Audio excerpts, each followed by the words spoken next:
ও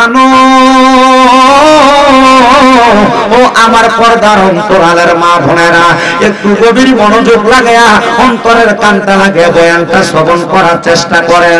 আমার নূরের নবী রাহমাতুল লিল আলামিন নবী বলেন, দুনিয়ার জমিনের মধ্যে উভয় সংকটে থাকা, রিজিক নাই, কামাই রুজি নাই, কোন বান্দা যদি আমার আল্লাহ তাআলার শুকরিয়া আদায় করে, আমার আল্লাহ তাআলা ওই বান্দা তার কামাই রুজিতে বরকত দান করে। বান্দা মহা মুসিবতের মধ্যে পড়ে যদি আমার আল্লাহ তাআলার শুকরিয়া আদায় করে, আমার আল্লাহ তাআলা বান্দার মুসিবত থেকে উদ্ধার করে দেয়। 3 নম্বরের পরে 4 নম্বর, বান্দা যদি কঠিন রোগে আক্রান্ত হইয়া আমার আল্লাহ তাআলার শুকরিয়া আদায় করে, আমার আল্লাহ তাআলা বান্দার কঠিন রোগ বিমার থেকে শেফায়ে আফেলা কামেলা নসিব করে। সাহাবায়ে কেরাম বলে, নবী গো, আর কেমন শুকরিয়া আদায় করলে কি প্রতিদান প্রদান করা হয়? নবী আমার বলে, উম্মত, এ আমি নবীর উম্মতের দলেরা, যখন শুকরিয়া আদায় করবা, আমার আল্লাহ তাআলা একটা বান্দার দুনিয়ার জমিনের মধ্যে ঈমানের সাথে মরণ দান করে, ঈমানের সাথে মরণ দান করে। এ বাতুরিয়া এলাকার বাবা, এ পর্দার অন্তরালের মা, ঈমানের সাথে মরণ কেমনে দান করে? একটাবার যদি অন্তরের কানটা লাগে শোনো, বুঝতে পারবারে ভাতুরিয়া এলাকার ভাই বাবারা, দুনিয়ার জমিনে কত মানুষ ইন্তেকাল করে, মারা যাওয়ার সময় বিছানার মধ্যে প্রস্রাব পায়খানা করে দেয়। কত মানুষ মারা যায়, মারা যাওয়ার সময় জিহ্বায় কামড় দিয়ে মারা যায়। কত মানুষ মারা যায়, মারা যাওয়ার সময় নাকে মুখে দিয়ে রক্ত বাহির হয়ে মারা যায়। কত মানুষ মারা যায়, মারা যাওয়ার সময় চোখ উল্টে মারা যায়। একটাবারও তো চিন্তা করলা না, মানুষ যে মারা যায়, মারা যাওয়ার সময় কেন বিছানায় প্রস্রাব পায়খানা করে দেয়? এত মানুষ যে মারা যায়, মারা যাওয়ার সময় কেন জিহ্বায় কামড় দিয়ে মারা যায়? এত মানুষ যে মারা যায়, মারা যাওয়ার সময় কেন চোখ উল্টে দিয়ে মারা যায়? এত মানুষ যে মারা যায়, মারা যাওয়ার সময় কেন নাকে মুখে দিয়ে রক্ত বাহির হয়ে মারা যায়? আমার নবী কয়, উম্মত, ও আমি নবীর উম্মতের দলেরা, দুনিয়ার জমিনের মধ্যে দুই ব্যক্তির মরণের দুইটা ধরন, একটা ইমানদারের মরণ, একটা বেঈমানের মরণ। মায়ার নবী গো, আপনি নবীর কাছে জানতে চাই, ইমানদার বান্দা কেমনে মরণ করব আপনি বলেন না, বেঈমান বান্দা কেমনে মারা যাবে আপনি বলেন না। আমার আল্লাহ তাআলার কোরআনুল কারীম থেকে আয়াত তেলাওয়াত করে, আর আমার নবীজির চোখ মুবারকের পানি মুবারক গুলা সাইরা দিয়া কান্দে। আমার নবী ডাক দিয়া কই, উম্মত, ইন্নাল্লাযীনা কাফারু মিন আহলিল কিতাবি ওয়াল মুশরিকিনা ফি নারি জাহান্নামা খালিদিনা ফিহা উলাইকা হুম শাররুল বারিয়া। আমার নবী কয়, যারা কুফরি করে, যারা আহলে কিতাবের অন্তর্ভুক্ত হয়, যারা মুশরিক হয়, আমার আল্লাহ তাআলা ওই বান্দার মরার পরে জাহান্নাম ঠিকানা দিব। নবী গো, এটা তো মরার পরের অবস্থা, মরার আগের অবস্থা একবার আপনি নবী বলেন না। আমার নবী চোখ মুবারকের পানিগুলো পালায়া দেয়, আর ডাক দিয়া কয়, হে আমি নবীর উম্মতের দলেরা, এটা বেঈমানের মৃত্যুর অবস্থা রে, ইমানদারের মৃত্যুর অবস্থা না। বলে, হুজুর, বেঈমান কারা? যারা কুফরি করে তারা বেঈমান, যারা আহলে কিতাবের অন্তর্ভুক্ত, কোরআন হাদিস মাইনা চলে না, নিজের মন গড়া মতো চলে, তারা জাহান্নামে, তারা বেঈমান। আর যারা মুশরিক, আল্লাহ ছাড়া অন্য কোথাও সিজদা দেয়, আল্লাহ ছাড়া অন্য কারোর কাছে মস্তক অবনত করে, ওই মানুষগুলা মুশরিক, তারা বেঈমান। তারা মারা যাওয়ার পর আমার আল্লাহ তাআলার নিয়ামত পায় না, বেঈমানের মতো মারা যায়। মায়ার নবী, ও দয়ার নবী, রাহমাতুল লিল আলামিন নবীজি, আমরা তো জানতে চাই এই ব্যক্তিগুলা কেমনে মারা যায়। আমার নবীজি কান্দে আর ডাক দিয়ে কয়, জগতের মানুষ, দুনিয়ার জমিনের মধ্যে বেঈমান বেআমল বান্দার মরার সময় আমার আল্লাহ তাআলা তার সামনে আজরাইল আলাইহিস সালাতু ওয়াস সালাম রে আগে পাঠায় না। আজরাইল পাঠানোর আগে বেঈমানের সামনে আমার আল্লাহ তাআলা দুইটা ফেরেশতা পাঠায়, আযাবের ফেরেশতা। সেই দুইটা ফেরেশতা চোখগুলা একবারে নীল রঙের, আযাবের ফেরেশতা দেখতে বড় ভয়ঙ্কর। ওই দুইটা ফেরেশতা যখন বান্দার সামনে আসে, বান্দা দুইটা ফেরেশতারে দেখা বিছানার মধ্যে ভয়ে প্রস্রাব পায়খানা করে দেয়। হায়রে আমার বাতুরিয়া এলাকার পর্দার অন্তরালের মা বোনেরা, আমিরিয়া দরবার শরীফের আশিকিন গৃহিণীরা তুমি যদি মারা যাওয়ার সময় বিছানায় প্রস্রাব পায়খানা করে দাও, মানুষ মনে করবে হাইরে মনে হয় মরার সময় আযাবের ফেরেশতার মুখটা দেখছে। হাইরে মুসলমান, ও নবীর উম্মতের দলেরা, আশিক রাসূল ভাই বাবারা, মারা যাওয়ার সময় যখন ওই দুইটা ফেরেশতার চেহারা দেখা বিছানায় প্রস্রাব পায়খানা করে দিবা, মরার পরে অবস্থাটা বড় ভয়ঙ্কর হয়ে যাবে। এরপরে ওই বান্দা যখন মরার পরে এমন ভয়ঙ্কর অবস্থা নিবে, বান্দার সামনে আজরাইল আইসা হাজির হবে। বান্দার সামনে আজরাইল আইসা আজরাইল বান্দার রূহ কবজ করার জন্য প্রস্তুতি নিবে। আজরাইল যখন বান্দার সামনে আসবে, বান্দা বলতে থাকবে, আজরাইল আমার রূহ কবজ করবা, এমনে না, আমার একটু সময় দাও, আমি কবরের সামান কোনো কিছু রেডি করি নাই। ওই বান্দা যখন এমন কথা বলবে, বান্দা কথা বলার সময় বান্দার দুই চোয়ালের মাঝখানে জিহ্বাটা কামড় পড়ে যাবে। জিহ্বায় যে কামড় দিয়া মারা যায়, কেন মারা যায় শুনেন।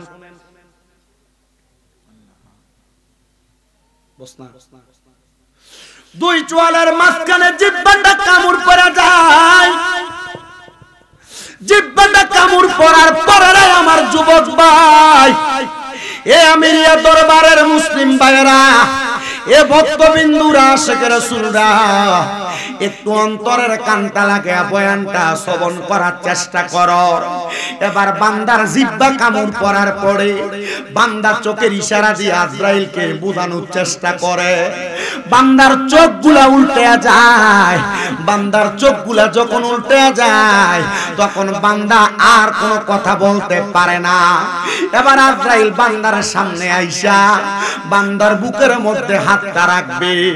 আমার নূরের নবী রাহমাতুল লিল আলামিন নবী বলে, উম্মতের দলেরা, যখন একটা বান্দার সামনে আইসা আজরাইলে বুকের মধ্যে হাতটা রাখবে রে, তখন বান্দার কাছে মনে হবে সারা পৃথিবীর বড় বড় পাহাড়গুলা বান্দার বুকের মধ্যে চাপিয়ে দেওয়া হয়েছে। ওই বান্দা কষ্ট লাঞ্ছিত বঞ্চিত হয়ে যাবে। বান্দা মরণের কষ্টটা সহ্য করতে পারবে না। এবার বান্দার রূহটা কবজ করবে। পয়গম্বর ইদ্রিস আলাইহিস সালাতু ওয়াস সালাম বলে, একটা বান্দা ইন্তেকাল করার সময় বান্দার রূহটা যখন নিয়ে যায়, একটা জীবিত ছাগল এবং বকরিরে জীবিত অবস্থায় লটকায়া দিয়া, জীবিত অবস্থায় চামড়াটা টাইনা টাইনা ছিঁড়া ফেললে ওই বকরি যত কষ্ট হবে, বান্দার মরার সময় রূহটা দেহ তাইকা আলাদা করলে বান্দার তত কষ্ট হয়ে যাবে। এ মুসলমান, মারা যাওয়ার সময় এমন কষ্ট দিবে, শুধু এমন কষ্ট দিবে না রে, রূহটা কবজ করার পরে রূহ আজরাইল আলাইহিস সালাতু ওয়াস সালাম রে প্রশ্ন করবে, এ আজরাইল, এত তাড়াতাড়ি আমারে কোথায় নিয়ে যাও? যদি তুমি জানতা আমার আল্লাহ তাআলা আমার জন্য কত কঠিন আযাবের ব্যবস্থা করেছে, তাইলে তুমি আমার এত তাড়াতাড়ি নিয়ে যাইতা না। এবার বান্দার রূহটা যখন আজরাইলে নিয়ে যাবে, আজরাইলে হাতের মধ্যে কইর একটা সাদা রুমাল লাগায়া আজরাইলের নাকের মধ্যে ভাবে নাক বন্ধ করে দিবে। যখন নাকটা বন্ধ করে দিবে গো, বান্দার রূহটা নিয়ে আজরাইলের প্রথম আসমানে যাবে। প্রথম আসমানে অসংখ্য ফেরেশতারা দাঁড়ায়া দাঁড়ায়া বান্দার দিকে থু থু নিক্ষেপ করবে। আজরাইল বলবে, রে ফেরেশতার দল, কেন তোমরা থুতু নিক্ষেপ করো? ফেরেশতারা ডাক দিয়া বলবে, আমরা থুতু নিক্ষেপ করব না কেন? বান্দা দুনিয়াতে হারাম খাইতে খাইতে, সুদের টাকা খাইতে খাইতে, নামাজ ছাড়তে ছাড়তে, বান্দা পরের হক মাইরে খাইতে খাইতে বান্দার রূহটা একটা দুর্গন্ধযুক্ত রূহ হয়ে গেছে। এই জন্য আমরা বান্দার দিকে থুতু নিক্ষেপ করি। এবার আপনারা বলেন, এই বাতুরিয়া গ্রাম সহ, এই নবীনগর সহ সোনার বাংলাদেশে সুদখোর আছে না নাই? হারামখোর আছে না নাই? পরের হক মাইরা খানেওয়ালা লোক আছে না নাই? দেখবেন আমাদের সমাজে এই হারামখোর সুদখোরটিরে ধরে নিয়ে মসজিদের সভাপতি বানায়, এদিকে ধরে নিয়ে মসজিদের সেক্রেটারি বানায়, এগুলারে ধরে নিয়ে এলাকার সর্দার মাতাব্বরির দায়িত্ব দেয়। মনে রাখবারে তিরমিজি শরীফের সুনানের 2211 নম্বর হাদিস, আমার নবী কয়, কিয়ামতের আগে তোমরা তাকে দেখবা নিকৃষ্ট নিকৃষ্ট ব্যক্তিরে সমাজের নেতৃত্বের কাজে লাগাইব, সমাজের উন্নয়ন বড় বড় দাগের মধ্যে নিয়ে বসাইব। এটা কিয়ামতের আলামত। শুধু এইটা বলে নাই নবী, আমার নবী কয় এমন লোকদেরকে তোমরা সমাজে দেখবা মানুষ একজন আরেকজনের ডরে সালাম দেয়, ভয়ে সালাম দেয়, সামনে দিয়ে সালাম দেয়, পেছন দিয়ে তার গোষ্ঠীর পর্যন্ত গালাগালি করে। এমন মুসলমানও সোনার বাংলাদেশে আছে না নাই? আছে। আচ্ছা, গভীর মনোযোগ দিয়ে শুনো রে আমার মুসলমানেরা, পর্দার অন্তরালের মা বোনেরা, এই সুদের ব্যবসাটা বড় সয়লাভ। সমাজের মানুষ এই সুদের ব্যবসা করতে করতে এদের জীবন ঝাঁঝরা করে ফেলছে। এরা সুদের সাথে জড়িত, হয় সুদ খায়, নয় সুদ দেয়, নয় সুদের ব্যবসার সাক্ষী হয়, নয় সুদের ব্যবসার স্টেম লেখালেখিতে সাক্ষী হয়ে যায়। মনে রাখবা এই চার প্রকারের ব্যক্তি সমান তালের অপরাধী। আমার আল্লাহ তাআলা তাদেরকে জাহান্নামের অতল গহ্বরে পুরাইব। আবার সমাজ এত নিকৃষ্ট হয়ে গেছে গো, সমাজের বেড়া মানুষ সুদ খায় না, বাড়ি বাড়ি কিস্তির নামে বেরিয়ে সুদের ব্যবসার সাথে জড়িত। আপনারা বলেন এমন সুদের ব্যবসা সোনার বাংলাদেশে আছে না নাই? শুধু তাই নাই রে মুসলমান, এলাকায় মানুষ সুদ করে বলবে, এই কথা চিন্তা কইরা দেখবেন এলাকায় সুদের ব্যবসা করে না, ক্ষেত পাথরের জায়গা জমি বেচা ব্যাংকে নিয়ে 10-20 লাখ টাকা রাখে আর মাসে মাসে তুল্লা তুল্লা খায়। এটার ব্যাংকের নাম দিছে এফডিআর। এটা করে 10 বছর পরে এই 10 লাখে 20 লাখ টাকা হয়। এই সুদের টাকা তুল্লা তুল্লা খাবার খায় না রে মুসলমান। আরেকটা সুদ আপনার বউ আপনার ফার্ম দিয়া খাওয়ায়। এটা হইলো দেখবেন আপনার স্ত্রী আপনার মাঝে মাঝে কয়, তুমি যে যা কামাই করো সব খরচ করো, আমরা না বুঝদাটার আমরা ভোলা মায়াটার তো ভবিষ্যৎ আছে, আয়ো না আমরা ব্যাংকের মধ্যে একটা ডিপিএস করি। এই ডিপিএস নামক সুদের ব্যবসাতে অনেকে জড়িত আছে। না রে মা, না রে ভাই বাবারা, না রে পর্দার অন্তরালের আমার আম্মুজিরা, এই হারাম দিয়া যদি তুমি তোমার জীবন সাজাইতে চাও, আমার আল্লাহ তাআলার কাছে তোমরা ধরা পড়ে যাইবা। কারণ আমার আল্লাহ তাআলা এমন ভাবে ধরবে, ইন্না বাতশা রাব্বিকা লাশাদীদের অন্তর্ভুক্ত কইরা আল্লাহর ধরা থেকে ছুটতে পারবা না। আমার আল্লাহ তাআলা শক্ত করে ধরে ফেলবে। এবার আপনারা বলেন মৃত্যুর ভয়ঙ্কর আযাব থেকে বাঁচার জন্য সবাইকে এমন হারাম খানা ছাড়ার দরকার আছে না নাই? শুধু সুদ না, আরো একটা হারাম খোর আমাদের সমাজে আছে। দেখবেন মা বাপ মরে যাওয়ার পরে ভাই ভাইয়ের সম্পত্তি বুঝায় দেয় না, বোনের সম্পত্তি বুঝায় দেয় না, এমন বেটারও বাংলাদেশে অভাব নাই। শুধু তাই না, দেখবেন ক্ষেত পাথরে ক্ষেতের ওয়া লাগায়, আলি লাগাই, ক্ষেত কোন গরু ক্ষেত কোন সব ক্ষেতের আগে ক্ষেতের লাইনে দিয়ে ব্যান গাড়ি চলতো, এখন ক্ষেতের গালা কাঁচাইতে কাঁচাইতে হাতের বান বানাইছে। এমন সিটার সুর জায়গা সম্পত্তি চুরি করে নেওয়ালা ব্যক্তিরও সোনার বাংলাদেশে অভাব নাই। এমন অনেক ব্যক্তি আছে যারা সমাজের মধ্যে মানুষকে ওজনে কম দেয়, ঠকায়, এমন ব্যক্তিরও অভাব নাই। মিথ্যা কথা বলে ব্যবসা করে, এমন ব্যক্তিরও অভাব নাই। সমাজের মধ্যে প্রতারণা করে মানুষের সঙ্গে সন্ত্রাসবাদী করে, এমন মানুষের সমাজের মধ্যে অভাব নাই। মনে রাখবারে মুসলমান, এই বেঈমান বেআমল বান্দাগুলা যারা গুনার কামরে গুনাহ মনে করে, যারা সুদ খায় সে জানে সুদ খাওয়া হারাম, যারা ঘুষ খায় তারা জানে ঘুষ খাওয়া হারাম, যারা হারাম খায় তারা জানে এটা হারাম, যারা জমি দখল করে তারাও জানে এটা গুনার কাম, যারা পরের হক মাইরা খায় তারাও জানে এটা গুনার কাম, যারা মানুষের সাথে অপহরণ করে মিথ্যা কথা বলে বলে খাবার খায় এরাও জানে এটা হারাম কাম, এরা জানেও হারাম কামটা করে। মনে রাখবেন গুনাহকে গুনাহ যায় না যেই ব্যক্তি দ্বিতীয়বার আবার গুনার কাজ করে, এটা কুফরি। আর এমন কুফরি করনেওয়ালা ব্যক্তি যদি মারা যায়, মারা যাওয়ার সময় এমন নিকৃষ্ট ভাবে মারা যাবে, শিয়াল কুত্তার মতো মারা যাবে, সন্তানও তার মারা যাওয়ার সময় কোনো উপকারে আসবে না, স্ত্রী উপকারে আসবে না। এবার আপনারা বলে এমন হারাম মন্দ কাজগুলা আমরা সবাই পরিত্যাগ করার দরকার আছে না নাই? শুধু তাই নাই রে মুসলমানের দলেরা, মারা যাওয়ার পরে যখন এবার ফেরেশতারা থুতু নিক্ষেপ করবে, আজরাইল ফেরেশতা বলবে বান্দার রূহের মধ্যে দুর্গন্ধ হয়ে গেছে। আপনি মা বোনেরা যারা পর্দার অন্তরালে শুনতেছেন, পর্দা ভাবে চলবেন, পর পুরুষের সামনে যাবেন, স্বামীর অবাধ্য হবে, নামাজ ছেড়ে দিবেন, পর্দা ছেড়ে দিবেন, লজ্জাস্থানের হেফাজত করবেন না। মনে রাখবেন মারা যাওয়ার সময় আপনিও এমন ভাবে মারা যাবেন। এই পর্দার অন্তরালের মা বোনেরা, যুবক ভাইয়েরা, মুরব্বী বাবারা, এমন গুনার কাজটারে আপনারা পরিত্যাগ করেন। এবার যখন বান্দার রূহটা নেওয়ার পরে বান্দাটা দুনিয়ার জমিনের মধ্য থেকে বিদায় হয়ে আসমানের দিকে যাবে, এবার বান্দার কবরের মধ্যে নিবে না, বান্দার রূহটা আসমানের দিকে নিয়ে যাবে। আরে বাবা, আমরা সবাই তো জানি বান্দার কবরের মধ্যে তিনটা প্রশ্ন করে, মান রব্বুকা ওয়া মান দীনুকা ওয়া মান নাবিয়ুকা ওয়া মান হাদার রাসূল। কিন্তু না না না, যারা যারা কুফরি করে, যারা বেঈমানি, যারা মুশরিক, এদের কবরে কোনো প্রশ্ন নাই, ডাইরেক্ট সিধা শুরু। এদের কবরের মধ্যে আযাব আর আযাব থাকবে। নবী গো কেন আযাব আর আযাব থাকবে? বলে কবরের মধ্যে যাওয়ার পর বান্দা যখন কবরের মধ্যে যাবে, ওই বান্দাটা কবরের মধ্যে যাওয়ার সাথে সাথে বান্দার আযাব শুরু হয়ে যাবে। নবী গো এই কুফরি করনেওয়ালা, হারাম খাবার খানেওয়ালা এমন ব্যক্তিদের কবরে কেমনে আযাব শুরু হবে আপনি বলেন না? নবী আমার বলে এক নাম্বার আযাব যখন শুরু হবে, বান্দার জাহান্নামের আগুনে সর্বনিম্ন 3000 বছর আগুনের মধ্যে পুরাইব। এই মুসলমানেরা 3000 বছর আগুনে পুরাইব। আপনি মনে করছেন দুনিয়ার একদিন আর জাহান্নামের একদিন একরকম? না না না, জাহান্নামের আগুনের মধ্যে 3000 বছর যখন আপনারা জ্বালাইব, 1000 বছর আপনারা জাহান্নামের আগুনের রং রাখবো তিনটা। লাল রঙের আগুনের মধ্যে আপনারা 1000 বছর জ্বালায়া এবার আগুনের রংটারে সাদা বানাইব।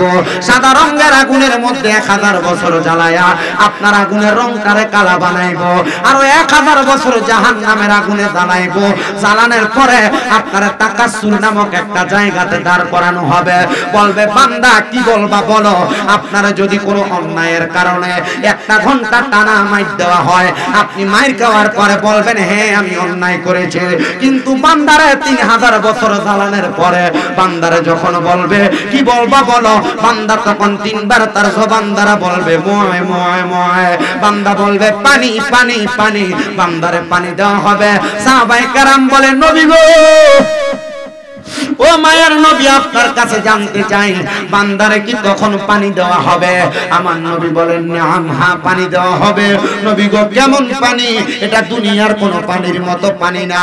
এ বাবা দুনিয়ার জমিনের মধ্যে আপনি পানি খান, একটা পাত্র কাচের হয়, স্টিলের হয়, প্লাস্টিকের হয়, মেলামাইনের হয়। কিন্তু জাহান্নামীদেরকে যখন পানি দেওয়া হবে, গরম লোহার উত্তপ্ত একটা মগের মধ্যে করে দেওয়া হবে।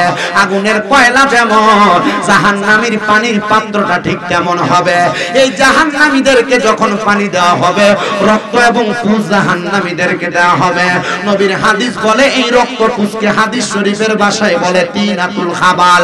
এই তিনাতুল খাবাল যখন দিবে, সাহাবায়ে কেরাম আমার নবীর সামনে বসা 70 জন আমার নবীরে বলে নবী গো তারা কি সেই পানি পান করবে? নবী কয় হ্যাঁ পান করবে। তারা পিপাসার্ত হইয়া অন্যান্য জাহান্নামীদের রক্ত এবং পুঁজ পান করবে। রক্ত পুঁজগুলা যখন তারা পান করবে, তাদের জিহ্বাটা, তাদের পেটের নাড়ি পুরিগুলা পয়চা পয়চা কইলা কইলা তাদের পায়খানার রাস্তা দিয়ে নিচের দিকে পড়তে থাকবে। 40 জন সাহাবায়ে কেরাম বেহুশ হয়ে গেছেন। 30 জন সাহাবায়ে কেরাম গড়াগড়ি করে কাঁদতেছেন। মায়ার নবীর অন্যান্য সাহাবায়ে কেরাম ডাক দিয়া কয় ইয়া রাসূলুল্লাহ, ও মায়ার নবী গো আপনার কাছে জানতে চাই আপনি বলেন না বান্দারে এমন শাস্তি দেওয়া হবে, কিন্তু যারা মুমিন, যারা মুসলমান তাদের অবস্থা কেমন হবে? যারা হারাম খায় নাই, আমার নবী কয় তাদের জন্য সুখবর। ইন্নাল্লাযীনা আমানু ওয়া আমিলুস সলিহাতি উলাইকা হুম খায়রুল বারিয়া। নিশ্চয়ই যারা ঈমানদার, নিশ্চয়ই যারা আমলওয়ালা, এদেরকে আমার আল্লাহ তাআলা দুনিয়ার সবচাইতে ভালো মানুষ, উত্তম মানুষ বলেছে। নবী গো তারা কেমনে মরবে? আমার নবী কয় তারা মারা যাওয়ার সময় কষ্ট পাবে না। তাদের সামনে আজরাইলে 4 বার আসবে, কিন্তু আজরাইলে তাদের রূহ কবজ করতে পারবে না। বলে হুজুর কেন কেন গো কেন? শোনো মুসলমানেরা, আজরাইল যখন বান্দার সামনে আসবে, বান্দার বুকের মধ্যে হাত দিবে, 2টা ফেরেশতা আজরাইলকে ডাক দিয়ে বলবে আজরাইল বান্দার বুকের মধ্যে আল্লাহ এবং রাসূলের ভালোবাসা মুহাব্বত বিরাজমান, বান্দার রূহ বুক দিয়া কবজ করা যাবে না। এবার বান্দার বিওয়াজ শিকান্নর চেহারা ভরা, বান্দার কপাল থেকে আওয়াজ আসবে আজরাইল। বান্দার কপাল দিয়া মুনিফরে সেজদা দিয়েছে, বান্দার কপালের মধ্যে আমরা 2 জন ফেরেশতা পাহারাদার আছে। বান্দার কপাল দিয়া রূহ বাহির করা যাবে না। আজরাইল আয়েশা বান্দার ডান দিকে হামলা করবে, ডান দিক থেকে জবাব দিবে আজরাইল আমরা বান্দার মা বাবার খেদমত, বান্দার ডান দিক দিয়ে রূহ কবজ করা যাবে না। বাম দিকে হামলা করবে, বাম দিক থেকে জবাব দিবে আজরাইল বাম দিকে আমরা হলাম বান্দার দান এবং সাদাকা, বান্দার বাম দিক দিয়ে রূহ কবজ করা যাবে না। আজরাইল ডাক দিয়ে বলবে মনিব তার রূহ তো কবজ করার কোনো জায়গা নাই, তখন আমার আল্লাহ তাআলা জানায়া দিবে তুমি কি জানো না বিকাউলি লা ইলাহা ইল্লাল্লাহ ফাদাখালাল জান্নাহ ক্বাবলাল মাউতি লা ইলাহা ইল্লাল্লাহ মুহাম্মাদুর রাসূলুল্লাহ বিল ঈমান। যদি কোনো মানুষ দুনিয়াতে ঈমানদার হয় আমলওয়ালা হয় এই ব্যক্তি ইন্তেকালের আগে ঈমান নিয়ে মারা যাবে কালেমা পড়ে মরবে। তাহলে মনে রাখবে দুনিয়ার জমিনে ঈমানদার যারা সাচ্চা পাক্কা ব্যক্তি যারা মরার সময় কালিমা নসিব হবে তারা আর কালিমা নসিব না হয়ে বোবার মতো মুখ খিচ্ছা মারা যাবেন বউ বের হয়ে যাবে নাকে মুখে রক্ত বের হয়ে যাবে মানুষ আপনারা দেখলে ভয় পাওয়া যাবে।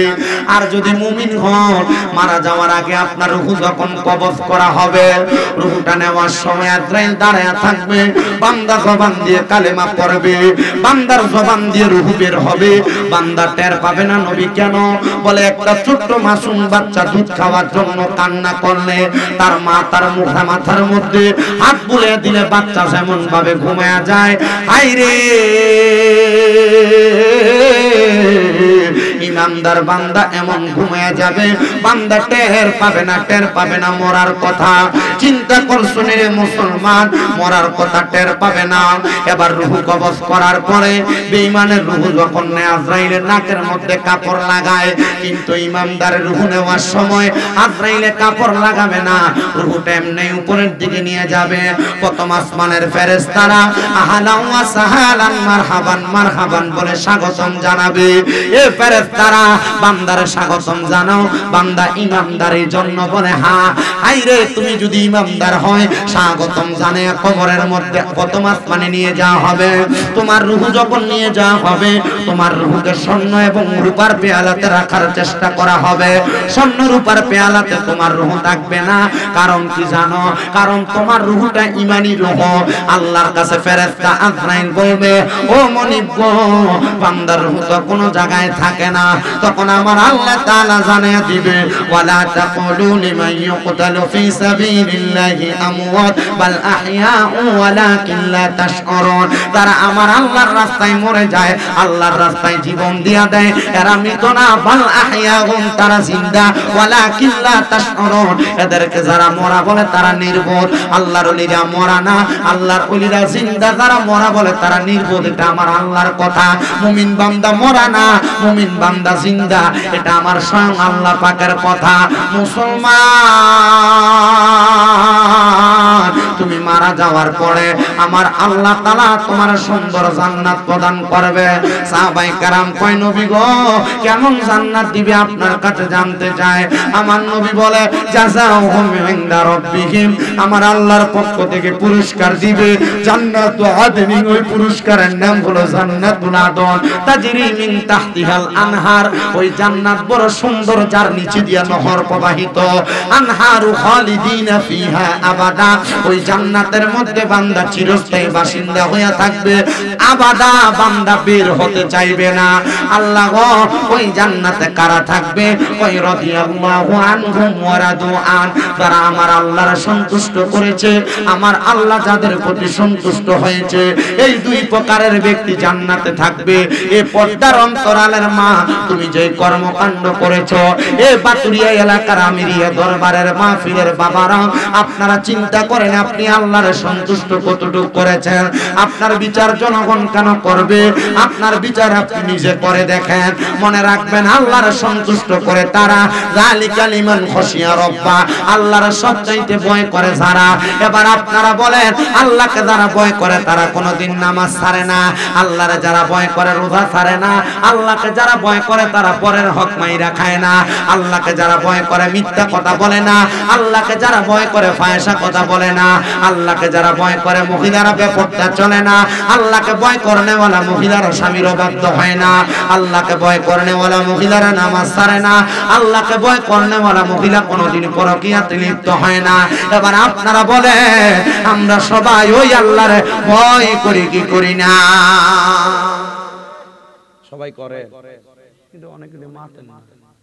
আপনারা এই জাতের ওয়াজ শুনেন আপনারা শুনি আর শুনি না আওয়াজ বোঝা যায়। আমি চিন্তা করতেছি আপনারা অন্য কোন গ্রহ থেকে আইছেন নিরাল আওয়াজ হইতাছে। আমি কি আমার ওয়াজটা করতাম নি? দেখেন কয়টা বাজে এখন 12:29 29 হয়েছে, এটা তো 29 কথা আছে, 28 ধরে নিল, তাহলে মোটামুটি মাইক ধরে লাইছি যে 34 মিনিট হয়ে গেছে। 13 পাইছেন না আপনারা? আমি 34 মিনিট ওয়াজ করছি, 13 পাইছে। আমার কাছে এর থেকে আরো বেশি ওয়াজ আছে, 1.5 ঘন্টা ওয়াজ করলাম না, নিরাল বইয়ে থাকবেন, 13 পাইতেন না। বইবেন আপনারা ইনশাআল্লাহ? মাহফিলের পরে খানা আছে নিও, ও খানাও আছে বলে আসেননি আপনারা ইনশাআল্লাহ? আমি আমার খুতবাটাও শেষ করছি না, ওই যে বেতালা দেখছি আপনারা, এখন খুতবাটা শেষ করতাম ফারাম। আপনারা আসেননি কতক্ষণ? জোরে কইেন একদম, সবে বরাতের রাত বেড়া। আমি আমার মসজিদে হুদা 21 মিনিট ওয়াজ করছি। কয় মিনিট? 21 মিনিট ওয়াজ করছি। আমার সময় আমার মুসল্লিরা কইছে হুজুর 21 ঘন্টার ওয়াজ হইছে। কয় ঘন্টা? আমার যে মুসল্লি, বেলাদা মুসল্লি সব আমার যারা মুসল্লি, আমি দিয়ে গেলাম কি লাগো আপনারা এমন করেন কা, আমরা আপনারা হুজুর থাকতো না, কিছু হইতো না? হুজুর আপনি 1 জুমাইয়েন না, অসুবিধা নাই, 2 জুমাইয়েন না, অসুবিধা নাই, 5 জুমাইয়েন না, অসুবিধা নাই, 6 নাম্বার জুমা তাইতে হবে। কি লাগা হুজুর আপনি আইলে আমার কাছে ভালো লাগে, ওয়াজ করে দিয়া দেবেন। আলহামদুলিল্লাহ, এরা খুব সুন্দর বই ওয়াজ শুনছে। আর একটা হুজুর বই দিয়ে চলেছি, এবার ওয়াজ করে বিনানি দিয়ে চলে। মারহাবা কন্না দাও, আর জোরে কোন মারহাবা। আমি আপনাদেরকে নিয়ে দুই একটা কথা বলবো, অল্প কিছুক্ষণ সময় কষ্ট দিব। আমার ওয়াজের সিস্টেম, আমি ঠিক 1 ঘন্টা 20 মিনিট সময় কথা বলি। 1 ঘন্টা 20 মিনিট সময় আমি চেষ্টা করি আমি আপনাদের হক নষ্ট করি না, কারণ যেহেতু দাওয়াত দিয়ে আনে, আমি আমার মূল্যবান দুই একটা কথা বইলা দিয়ে যাওয়ার চেষ্টা করি। আব্বা সা জীবনে বহুত খাইতে পারবা, উঠতো না বাবা, সাবধান, উঠতো না, উঠতো না বাবা, ঠিক আছে নি? ইনশাআল্লাহ কইছেন, ঠিক আছে ইনশাআল্লাহ যখন জাগাতে মুসলমান ইনশাআল্লাহ কয় আল্লাহ যদি চায় উঠতে জাগা, এরপরে কয় যে আল্লাহ চাইছেন হয়ে গেছে। আল্লাহ কবুল করুক, জোরে কোন আমিন। তাহলে আল্লাহর রাজি খুশি করার দরকার আছে না নাই? আল্লাহর রাজি খুশি করতে হইলে মুহাব্বতের আওয়াজে উচ্চ কণ্ঠে জোরে জোরে একটু দুরূদ শরীফ পড়ার জন্য আল্লাহর কোরআনের তেলাওয়াত করেন। কারণ আল্লাহর রাজি খুশি করা যায় 2 মাধ্যমে, 3 মাধ্যমে। 1 নাম্বার আল্লাহর ইবাদত নামাজ, 2 নাম্বার তেলাওয়াতে কোরআন, 3 নাম্বার পিতামাতার খেদমত। এই 3 মাধ্যমে আল্লাহরে খুশি করা যায়। আসেন আমরা জবান খুলে আল্লাহরে খুশি করার জন্য কোরআনের তেলাওয়াত করি। ফি শান হাবিবিহি ওয়া মাহবুবিহি ওয়া মা'শুকিহি মুখবিরা ওয়া আমিরা। ইন্নাল্লাহা ওয়া মালাইকাতাহু ইউসাল্লুনা আলান নবী ইয়া আইয়ুহাল্লাযীনা আমানু সাল্লু আলাইহি ওয়া সাল্লিমু তাসলিমা। আল্লাহুম্মা সাল্লি, মুহাব্বত নিয়ে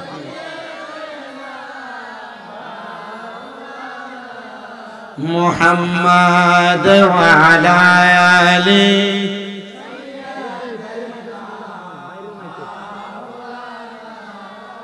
বেবে দেখো মনে মনে প্রেমনি করছ নবীর সনে, নইলে ঠেকবা রোজ হাসরে মুহাম্মদ ইয়া রাসূলুল্লাহ।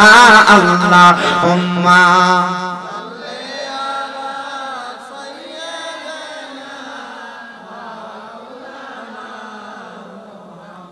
ওয়া আলা আলি।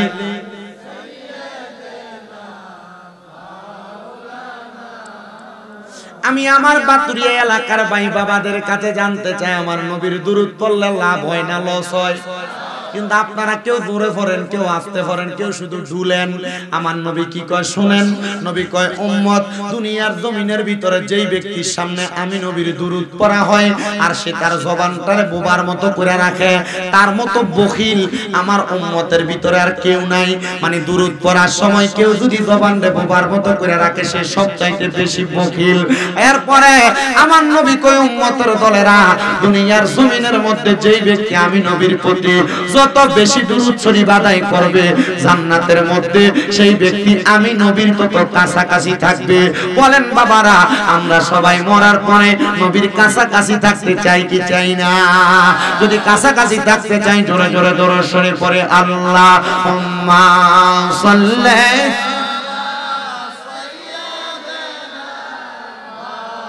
কোরআনের কাম শেষ না রে। وعلى آل سيدنا নূর নবীজির পসিনা মুবারক মিসকের চাইতে আরো সুঘ্রাণ সাহাবীরা আতর রূপে করতেন তাহা ব্যবহার আল্লাহুম্মা সাল্লি মারহাবা মনে করছে কয়েক হাজার মানুষ দূর শুরু করে মাদওয়ালা আলি সাইয়্যিদিনা লা ইলাহা ইল্লাল্লাহু লা ইলাহা হাসবি রাব্বি জাল্লাল্লাহু করেন মাফি নূর মুহাম্মদ করেন নূর মুহাম্মদ ও লা ইলাহা লা ইলাহা লা ইলাহা আল্লাহ আদম হাওয়া বানাইলা তুমি বেহেশতের মাঝে রাখিলা বলেন আদম নাইলা আল্লাহ বেহেশতের মাঝে রাখিলা আবার হিকমতে গুণ দমে খাওয়াইয়া দুনিয়াতে পাঠাইলা লা ইলাহা লা ইলাহা হায়রে অনেক দূরে মদিনা আমরা কেমনে যাব জানি না বাতুরিয়ার মানুষ মদিনা যাইতে চাই কি চাই না এ বাবা কারা কারা যাইতে চায় ডান হাতটা তুলে আমার আল্লাহরে দেখায় আর জবানটা খুলে জোরে একটা তাকবীর নারায়ে তাকবীর নারায়ে রিসালাত এটা দিয়ে আপনারা রাধিকা বাজারটাও পার হইতে পারতেন না এয়ারপোর্ট যাবেন দূরের কথা মদিনা যদি যাইতে চাও জবান খুলে জবাওয়ালা আওয়াজ দেওয়া লাগবে আমার মাথাটার দিকে তাকান মাত্র 3 মাস হয় আমি মদিনা জিয়ারত করে বাংলাদেশে আসছি আমি নবীর রওজার সামনে যাইয়া আমি আমার নবীজিরে কইছি ইয়া রাসূলুল্লাহ আমার মনে বড় শখ ছিল আপনার রওজা জিয়ারত করব কিন্তু এত তাড়াতাড়ি যে আল্লাহ কবুল করবে আমি বুঝছি না গো নবী মায়ার নবী গো আপনার রওজা মুবারক দেইখা আমার মনে একটা শান্তি লাগছে গো নবী এখন আমার মনে একটা আশা জাগছে আপনি নবী রওজা এত সুন্দর না জানি আপনি নবী দেখতে কত সুন্দর নবী গো আপনি নবীজির একবার চেহারা মুবারক আমি আশিককে দেখাইবেন আর একটা কথা বলছি ইয়া রাসূলুল্লাহ আমার মরণের আগে যেহেতু আপনার রওজা মুবারক দেখছি আপনার চেহারা মুবারক দেখতে চাইছি ও মায়ের নবী বাংলাদেশে কত আপনার আশিকরা কান্দে এরা মক্কা মদিনা আসতে চায় এদেরকে মক্কা মদিনা আইনেন আমি সিন দোয়াটা আল্লাহর কাবা ঘরের চাদরটার মধ্যে গিলাফটার মধ্যে দূরে দোয়া করছি আল্লাহ বাংলাদেশের মসজিদের ভিতরে এক ওয়াক্ত নামাজ পড়লে এক ওয়াক্তের সওয়াব পাওয়া যায় জানোনি রে বাতুরিয়া মুরিয়া দরবারের মুসলমানেরা আমার নবী রওজা মুবারকের সামনে মসজিদে নববীতে এক ওয়াক্ত নামাজ পড়লে 50,000 ওয়াক্তের সওয়াব পাওয়া যায় আইরে বাতুরিয়ার মসজিদের ভিতরে এক ওয়াক্ত নামাজ পড়লে এক ওয়াক্তের সওয়াব পাওয়া যায় আল্লাহর কাবা ঘরের সামনে যাইয়া এক ওয়াক্ত নামাজ পড়লে 1 লক্ষ ওয়াক্তের সওয়াব পাওয়া যায় আইরে মুসলমান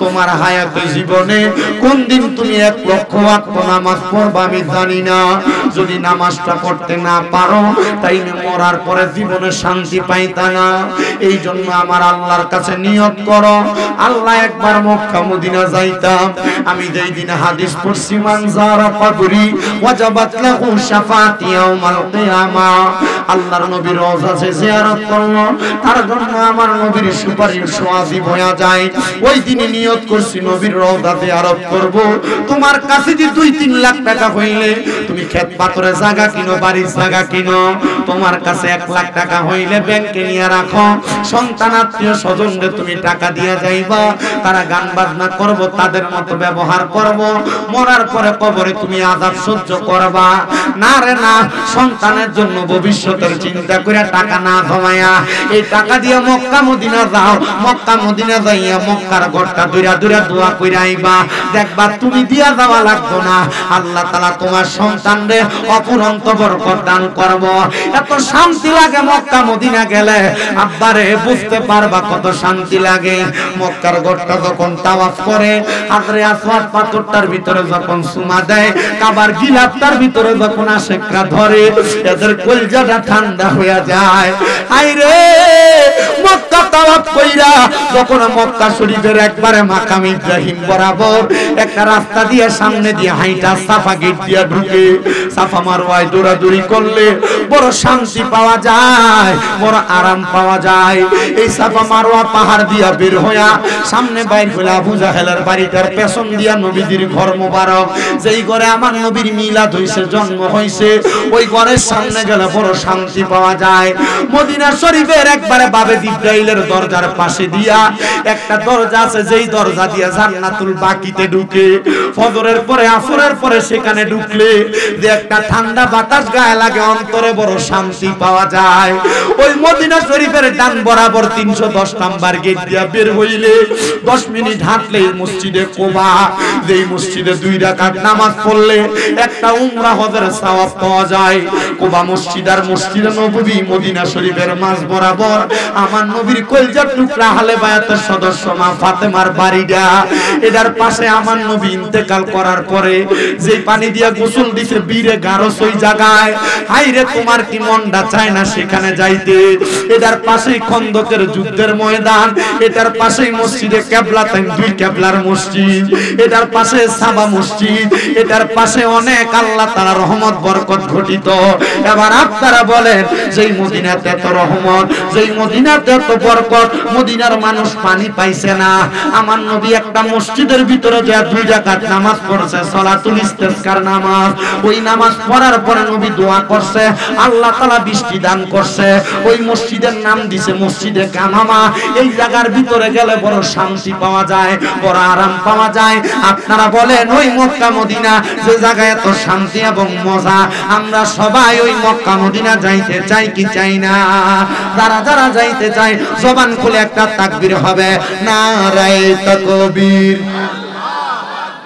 নারায়ে রিসালাত, নারায়ে গাউসিয়া, আহলে সুন্নাত ওয়াল জামাত, আমিরিয়া দরবার শরীফ। বলেন, মদিনা যাইতে চাই কি চাই না? যদি যাইতে চাই জবান খুলে জোরে শুনে সবাই পড়েন, ওরে দয়াল আল্লাহ দয়া করেন, রেন নসিব করেন মদিনা, লা ইলাহা ইল্লাল্লাহ, তকবীর কই, ইল্লাল্লাহ, লা ইলাহা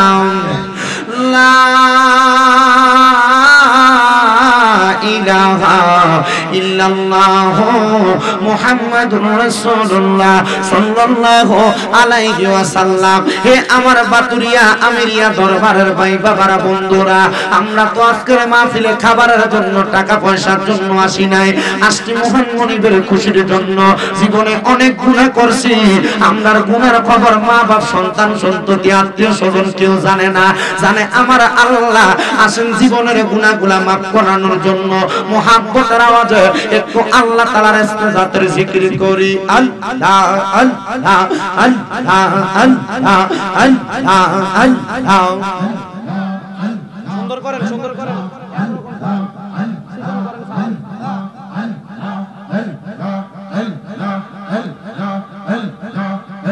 আমার দয়াল নবী আপনি গুণমণি, মায়ার নবী আপনি গুণমণি, পাপী উম্মত উদ্ধারিতে গো ও নবী, সাজদায় থাকবেন পগরি গো নবী, দয়াল নবী আপনি গুণমণি, মারহাবা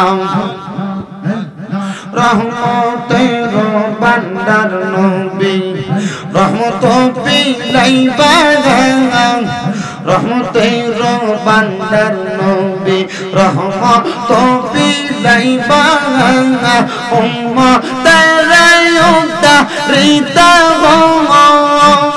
ও নবী সাজদাতে পড়িবা গো নবী দয়াল নবী তুমি গুণময় ও নবী সাজদাতে পড়িবা গো নবী দয়াল নবী তুমি গুণময় মারহাবা আল্লাহ আল্লাহ তোমার লাইগা বানাইয়াছে গো আমার আল্লাহ সারা দুনিয়া গো নবী দয়াল নবী তুমি গুণময় মারহাবা আল্লাহ আল্লাহ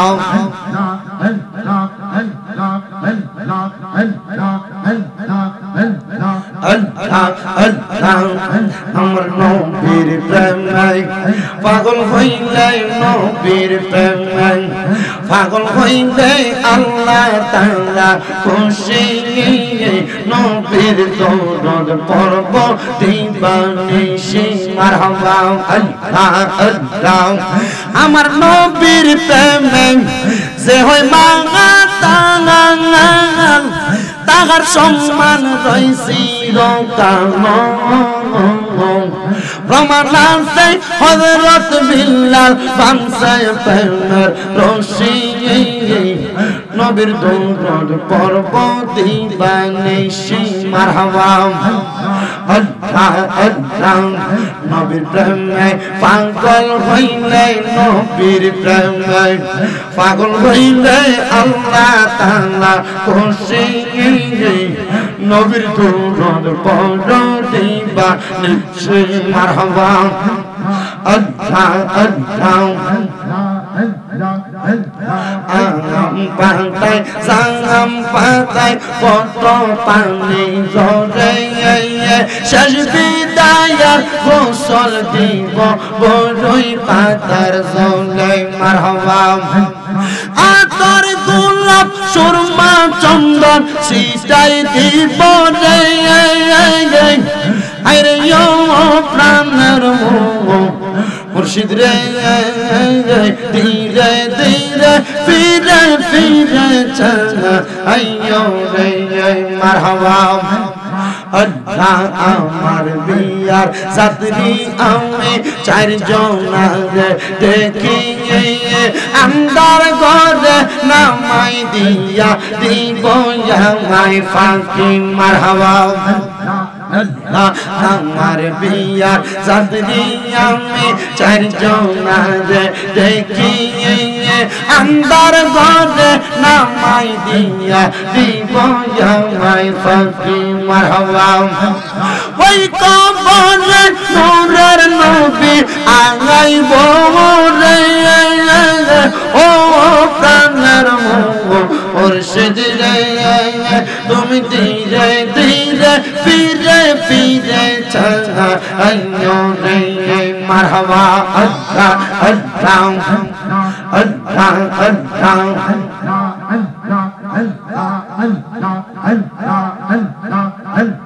হযরত আলী মা ফাতেমা হাসান হোসেন নবীর জানার জানগো তিনি পরাণের দন ববে আর নাই রে দন ববে আর নাই রে দন মুশকিল কুশার নাম লো করিয়া যতন ববে আর নাই রে দন মারহাবা আল্লাহ আল্লাহ আল্লাহ মুশকিল কুশা কেমন দন চিন্তায় না রে সেই নামেরই দোহাই দিলে দূরে যাই সমর ববে আর নাই রে দন মারহাবা আল্লাহ আল্লাহ আল্লাহ নবী মুশকিল কুশা দিনেতে একজন আল্লাহ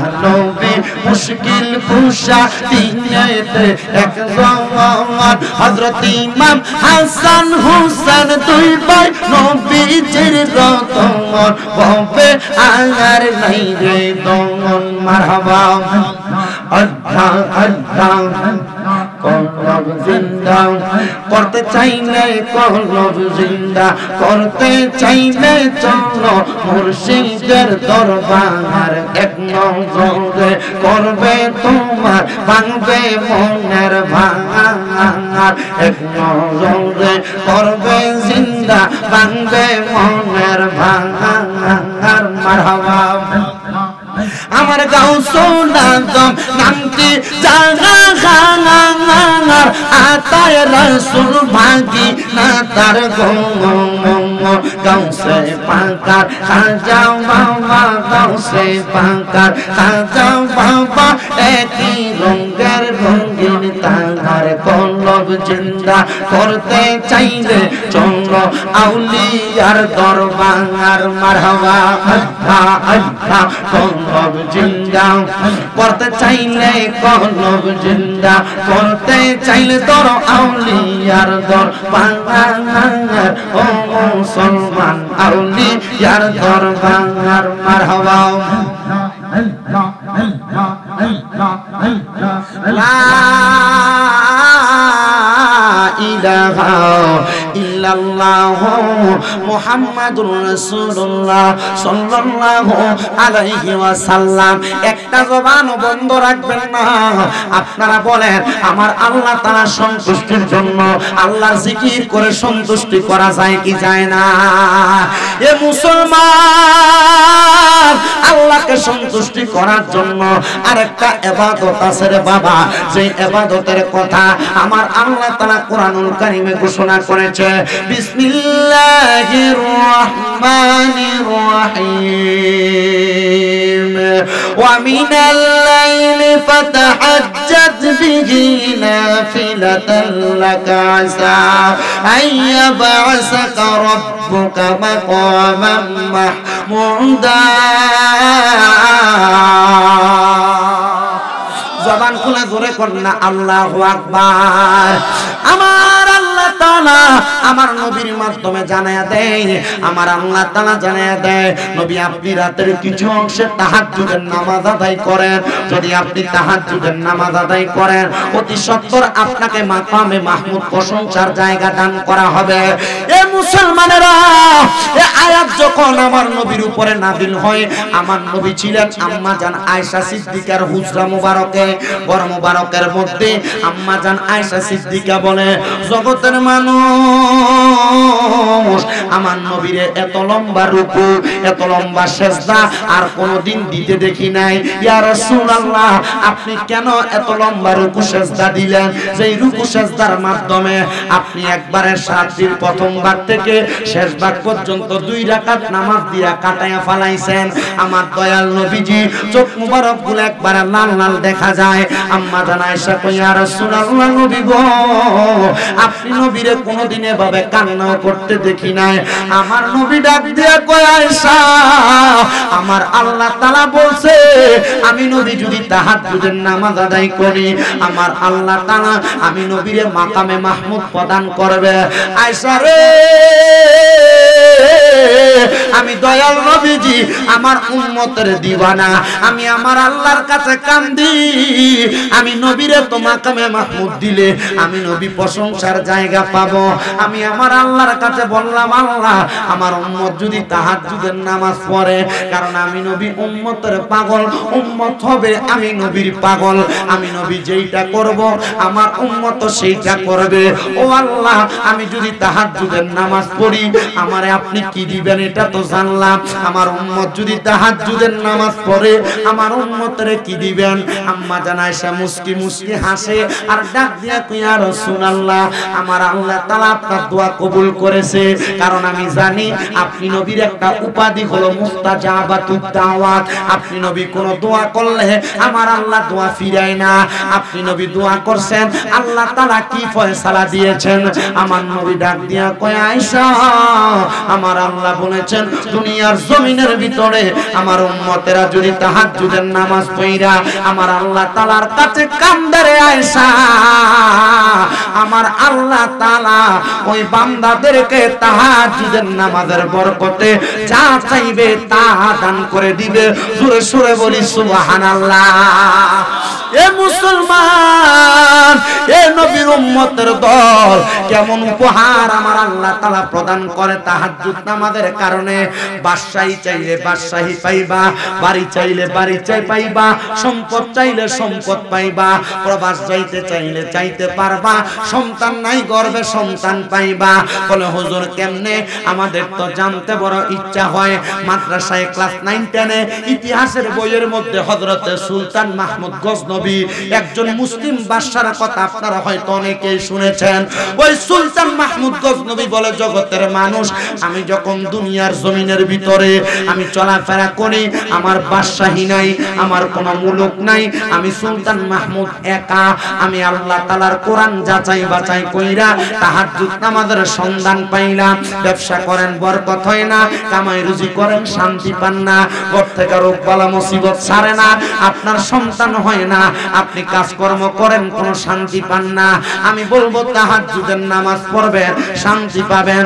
সুলতান মাহমুদ গজনবী কয় আমি তাহাজ্জুদ নামাজ পড়া আল্লাহর কাছে শুধু কাঁদছি, আল্লাহ আপনি আমারে সম্মান প্রদান করেন। আমার আল্লাহ তাআলা সুলতান মাহমুদ গজনবীরে গজনব এলাকার বাদশা বানায় দিছে। আস্তে করে না জোরে কোন সুবহানাল্লাহ। গজনব এলাকার বাদশা হওয়ার পরে দুনিয়ার অনেক মানুষ দেখবেন সম্পদের মালিক হওয়ার পর নিচা জাতের মানুষটি আর ভাল লাগে না। রাস্তা দিয়ে হাঁটে রিকশার ড্রাইভাররে সালাম দেয় না। রাস্তা দিয়ে যখন হাঁটে দেখবেন রাস্তা দিয়ে চলার পথে কেন এই কি কয় কৃষকরে চোখে লাগে না। এমন অনেক মানুষ আছে সম্পদের মালিক হওয়ার পর নিচু লোকদেরকে ভালো লাগে না, নিম্নবিত্তদেরকে ভালো লাগে না। সুলতান মাহমুদ গজনবী কয় না, আমি বাদশা হওয়ার পর এই মানুষদেরকে সম্মান দিয়েছি, তাজিম করেছি। এই জগতের মানুষ সুলতান মাহমুদ গজনবী সম্পদ হওয়ার পর নামাজ ছাড়ে নাই, ইবাদত ছাড়ে নাই, আল্লাহ তাআলার ইবাদত ছাড়ে নাই। উনি বলে আমি তাহাজ্জুদের নামাজ প্রতি রাতে রাতে পড়তাম। এই পর্দার অন্তরালের মা রোগ বালা মুসিবত কেমনে ছাড়বো? 5 ওয়াক্তই তো পড়ো না, তাহাজ্জুদ পড়বা কোন সময়? যুবক ভাইরা মুরব্বি বাবারা শরীর সুস্থ থাকবো কেমনে? 5 ওয়াক্তই তো পড়ো না, তাহাজ্জুদ পড়বা কোন সময়? আল্লাহ তাআলা ফরজিয়ত ইবাদতের পাশাপাশি নফল ইবাদতের কারণে সম্পদ দেয়, রিজিক দেয়, শরীরের অসুস্থতা দূর করে, বিপদ আপদ কাটায় দেয়। তো তুমি তো ফরজ ইবাদতই করো না, নফল ইবাদত করবা কোন সময়?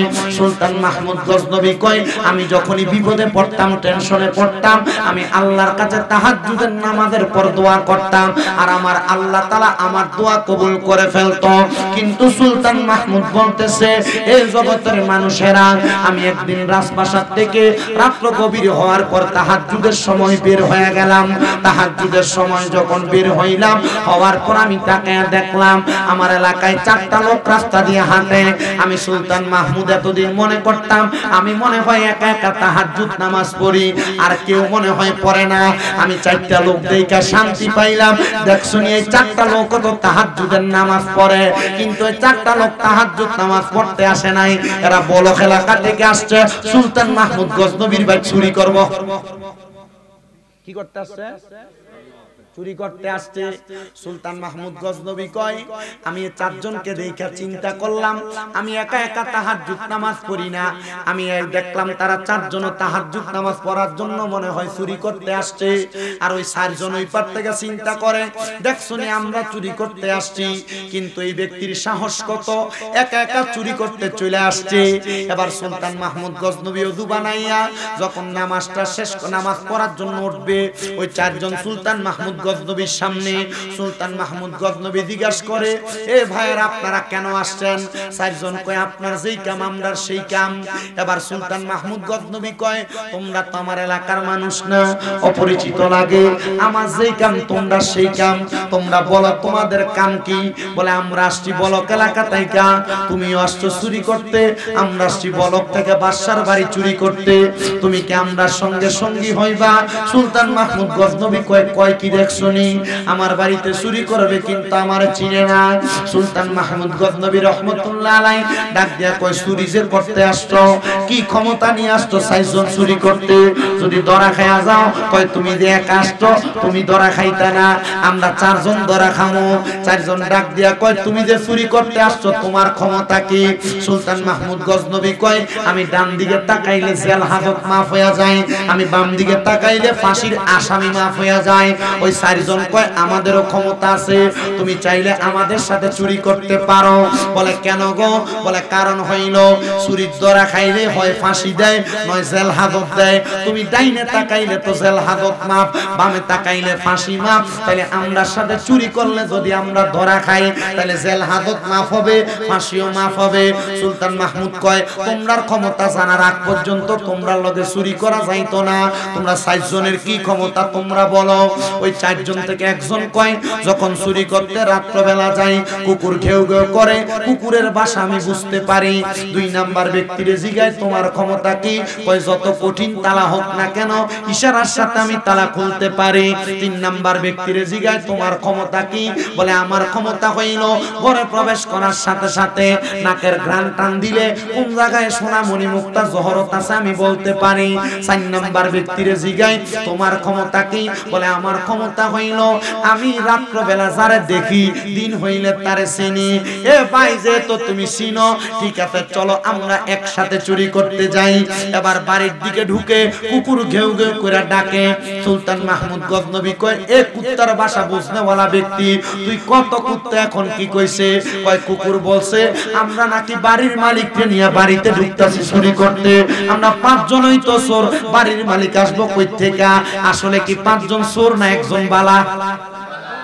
কথা কয় না, একজন ভালা।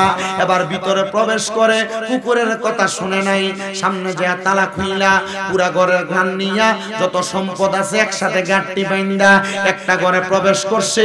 এই ঘরটা সুলতান মাহমুদ গজনবীর নামাজের ঘর। ঘরে প্রবেশ কইরা সুলতান মাহমুদ গজনবী কয়, এমন টাইমে আযান হয়ে গেছে। আযান হওয়ার সাথে সাথে চিন্তা করলাম তাহাজ্জুদের নামাজ ছাইরা দিলাম, আমি 5 ওয়াক্তের 1 ওয়াক্ত ছাড়তে পারবো না। সাইসুরের এক ঘরে ঢুকানো অবস্থায় দরজাটা বন্ধ কইরা সুলতান মাহমুদ গজনবী আল্লাহ তাআলার ইবাদতে ফজরের নামাজ পড়তে দাঁড়ায় গেছে। সকালবেলা ঢোল পিটায়া পুরা গজনবী এলাকাতে এলান করে দিছে, খবর পাইছনি বাদশার বাড়িতে চুরি করতে 4 চোর ধরা খাইছে, আসো সবাই তোমাদের সামনে বিচার করা হবে। সুলতান মাহমুদ গজনবী চেয়ারের মধ্যে বৈশা বিচার কার্য করবে। 4 চোরের আইনা কাঠগড়ায় দাঁড় করাইছে, কিন্তু 4 চোরের ভিতরে 3 চোর চোখের পানি ফালায়া ফালায়া কান্দে, 1 চোরে হাসে। কান্দে কয়জন? হাসে কয়জন? কি লেগে এটা হাসে করতে পারবেন? ওই যে রাত্রিবেলা যারা দেখে সবাই প্রশ্ন করতেছে, এ পাগল বাদশার বাড়িতে চুরি করতে আসছো, বাদশা তোমার জেল দিতে পারে, ফাঁসি দিতে পারে, তুমি যে হাসো তারা তো কান্দে। ডাক দিয়া কয়, না বাদশার বাড়িতে চুরি করতে আসছি এটা আমার দুঃসাহস হতে পারে। আমি চিন্তা করি তিনি বাদশা হইয়া কেমনে আমরার লগে নাফরমানি করলো। বলে কিসের নাফরমানি?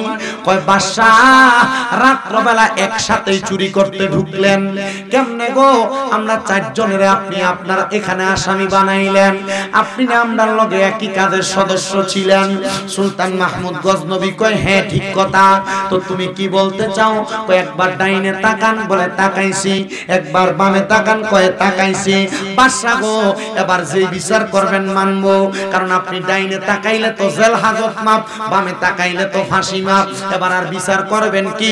বাদশা ডাক দিয়ে কই বিচার হইল যে তো আমি বাদশা তোমাদের সাথে এক রাত্র চুরিতে সহযোগী ছিলাম, এক রাত্র তোমাদেরকে সময় দিয়েছি, যাও যাও যাও, আমি বাদশা বলে দিলাম তোমাদেরকে মাফ করে দিছি।